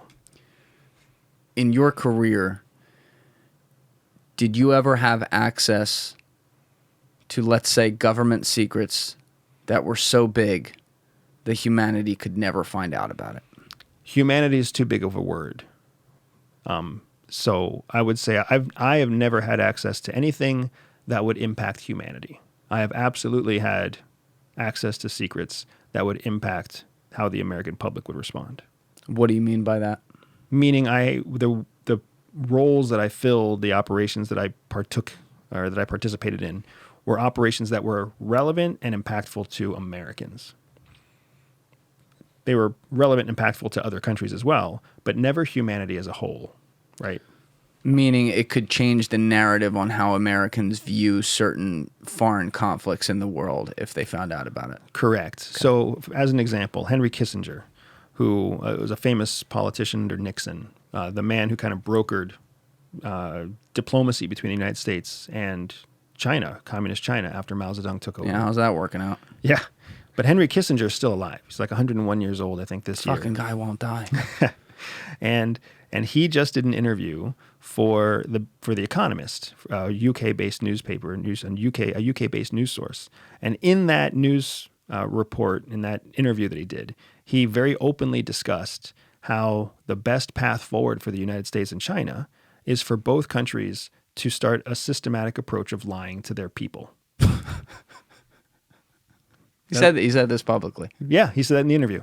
That what should happen is the United States and China should create secret advisory panels that coordinate with each other to deconflict and de-escalate the conflict. But at the same time, public-facing advisors should continue the same narrative and tell the people whatever they have been telling them for the last 15 years, so that you could essentially you could protect and insulate the governments from looking like they're changing their approach to each other. So then public outrage doesn't happen, but you also have a way of avoiding immediate conflict. The reason I say this is not because I think Henry Kissinger is wrong or I don't think he's evil, but I do think that what happened is in a moment of unique transparency. Yeah, that's one way to put it. A trained diplomat has now told publicly, even though it was just in one article and in one news source, but it's cited to Henry Kissinger. He's basically shared that is how governments work. They will lie to their people. There is strategic value in governments lying to their people because they want to keep the people calm. They want to keep the people controlled. They want to keep the people satisfied, even though they know that they have to find a way to get real answers and real progress made in issues of conflict. What he's talking about right there, at least the way I hear that, is that whole keeping the public on a certain narrative. I think you use the word so that they don't, you might have not said uprise, but they don't freak out or something like that. It implies that this is a way to make sure that powerful politicians are able to keep their roles. Correct. Just like your friend, the Congress lady, who said, "I'm not going to go and talk about term limits up there. I don't want to do that." And you're like, "What? You just asked me what I want you to do." Like, people didn't hear that story, but like, that's what happens. And it seems like a guy. I mean, that guy's a fucking living fossil, and he's still, relevant as hell. If that doesn't show you that people hold on to powerful positions and staying power over maybe even the overall good, because like what he's saying is he's trying to to give him some credit here, he's trying to promote like, hey, let's not actually, like, let's chill, let's not fight, right? But the way he's doing it is not the simple way of just coming out and saying, yo guys, let's not fight, and not worry about how the voters then vote. Right. He's doing it by trying to protect how the voters then vote. So he's doing it underhanded, and how Chinese nationals interpret their relationship with Xi Jinping as well. Because he's saying both countries should maintain the status quo and maintain the public narrative that they've set forth, so that neither country looks like it's backing down from the other country, right? He wants both China and the United States to continue looking strong in the eyes of their own people. But that's just the public-facing narrative. In actuality, they would have secret advisory boards that work together, similar to what happened in the Cuban Missile Crisis, to de-escalate and avoid future conflict. This is wise diplomacy. Excuse me. You good? You need some water? We're making them sweat over there. Making the spies sweat. Too much talking. It's okay. That's what you're here for. This is wise diplomacy, but it's not what people are used to anticipating, or what people... It's a validation of the suspicion that people have about the way government controls information. Yeah, because you had said that before when we had talked, like, talking about why you left the CIA and stuff. I think it had something to do with they lie because they have to, and that you were like, that's why I left. But, like, at the same time, like, to be honest, what did you expect? Well, yeah, I didn't leave because CIA lied. I left for personal reasons. I left because they wanted me essentially to choose my service with CIA above my family. Yes, there was that, but there was the other side to it that you had talked about. Right. And then when I got out, I realized that the same techniques they taught us to manipulate our targets and our assets was the same technique that they were using to motivate us through our career as well. There it is. Okay. Right. Now we're on track. And then I realized I was being lied to and I was being manipulated, just like I was trained to lie to and manipulate assets. And that didn't feel good. Regardless, that was just validation after I left that it was a good idea to leave. Got you. But the point is still the same, right? There are huge groups of people in the United States that believe the government is actively lying to them, that believe information is intentionally being withheld from them, and that believe that they should be told in full transparency what's happening. And that's where they're wrong. I understand that, yes. Correct, and that's where they're wrong, right? The fact that we have individual rights to privacy, right? Every American has a right to privacy, means you have a right to keep your secrets. We have to understand that the government has the right to keep its own secrets too. Just because you are an American doesn't mean the government has to be honest or open or transparent with you, right? Part of the trade-off in this relationship is that you trust the government and they protect you. That's kind of how it works. And that's frankly how it should work, because the last thing I want is to have my government paralyzed because the 180 million adults in the United States can't reach a consensus on what they want the government to do. I kind of like the fact that we're a representative republic, even though for all the flaws and for all the challenges that we have, we're way better off than some of the authoritarian countries out there. Which is what it comes back to. I mean, that's, sometimes I feel like we get so lost in the muck, and I'm guilty of it too. I mean, let's call it what it is. I have a podcast, like we talk about this shit, right? But, even when things get annoying in society, which social media doesn't help with that at all, we do I truly believe we are still so much better off than other places, and like we got to keep that rolling. And if there's things that can bring us together, that's what we got to do. Right. And part of me does wonder if like part of finally rolling out at least some of the information with UFOs is kind of like okay, you know, some people will call this crazy. You're always going to have people like that, but like, let's hop on the same team about something. I know James Fox has talked about that a bunch. This is a unifying type thing. I love that. And it could be, he talks about it from the lens of it's beyond just like unifying Americans. This can unify people around the world. But, you know, I think there has to be that other angle. And of course, I'd love to know the secret and what it is and whatever, but I understand if there are some things that, again, they've simulated behind the scenes that they're like, I'm not talking about foreign policy right now. I'm talking about like extraterrestrial shit where they're like, humanity can't know this. Like humanity, because you know, it'll be an existential question to people, you know? And that's where it gets like, well, who gets to make that decision? You know, so it gets stressful, but you know, you had a unique seat to, you know, not doing a TV show on some of this stuff. And at the end of it, without, you know, revealing some of the things that happened on the show, have you, that initial stance you gave, explain like where you stood on there actually being life out there. Do you think there is serious credibility to the fact that we have been visited now? That's not where I am yet. Okay. No. What I will say is that I have now seen with my own eyes strange phenomenon that I had never seen before. And I have seen just incredible data results that don't make sense for what should be there. But what I don't know is whether the energy anomalies, the strange phenomena that I've seen, were they there from the beginning, like the beginning of the planet, and we just only recently found them? Or did something happen of a global or meteorological event? Did something happen that changed the makeup of the ground? Did a meteor strike, and with that meteor, it brought with it some kind of material or chemical or something from some other part of the universe, and then the phenomenon started?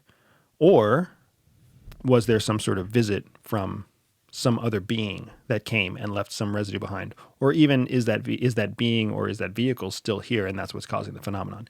Those are questions I want to continue researching, right? Because they're natural, logical follow-up questions. But the mission for this first investigation was just to go out and see, are there more locations? And do those locations have commonality with Skinwalker Ranch?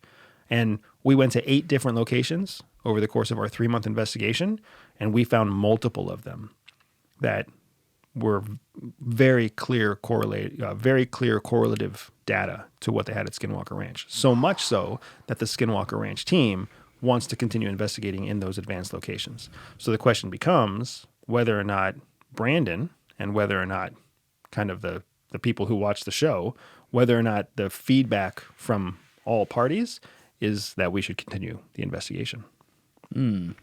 To be determined. TBD. And so that's on History Channel. What night of the week does that air? A new episode will drop every Tuesday at 10 p.m. Eastern, 9 p.m. Central. You have 10, 12 episodes? 9 total episodes, yeah. Okay.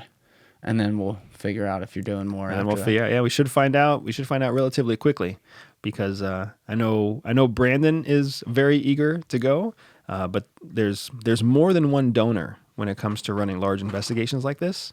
So Brandon's the most public, but there are other people who have to decide whether or not money is going to get put into the continuing investigations. Very interesting. Yeah, I'm curious to see what that is. And again, I saw the first episode. Like, you're really good in it. You're born to do this, for sure. Like, if this evidence does really go somewhere and you continue to track it around the world, maybe in places you actually can go, I know that's something we'll talk about on here for sure. Yeah, that would be badass, man. But I appreciate the constant support, and I absolutely appreciate the fact that that you've been encouraging from the beginning, man. And I love coming back here. I love seeing you grow, and I love watching the Julian Dorey podcast grow. That's been super exciting. I appreciate that, man. It's definitely getting there. It's been I think when the first time you were here, we were in the kitchen downstairs afterwards, and I joked, I'm like, "You ready to be the biggest spy in the world?"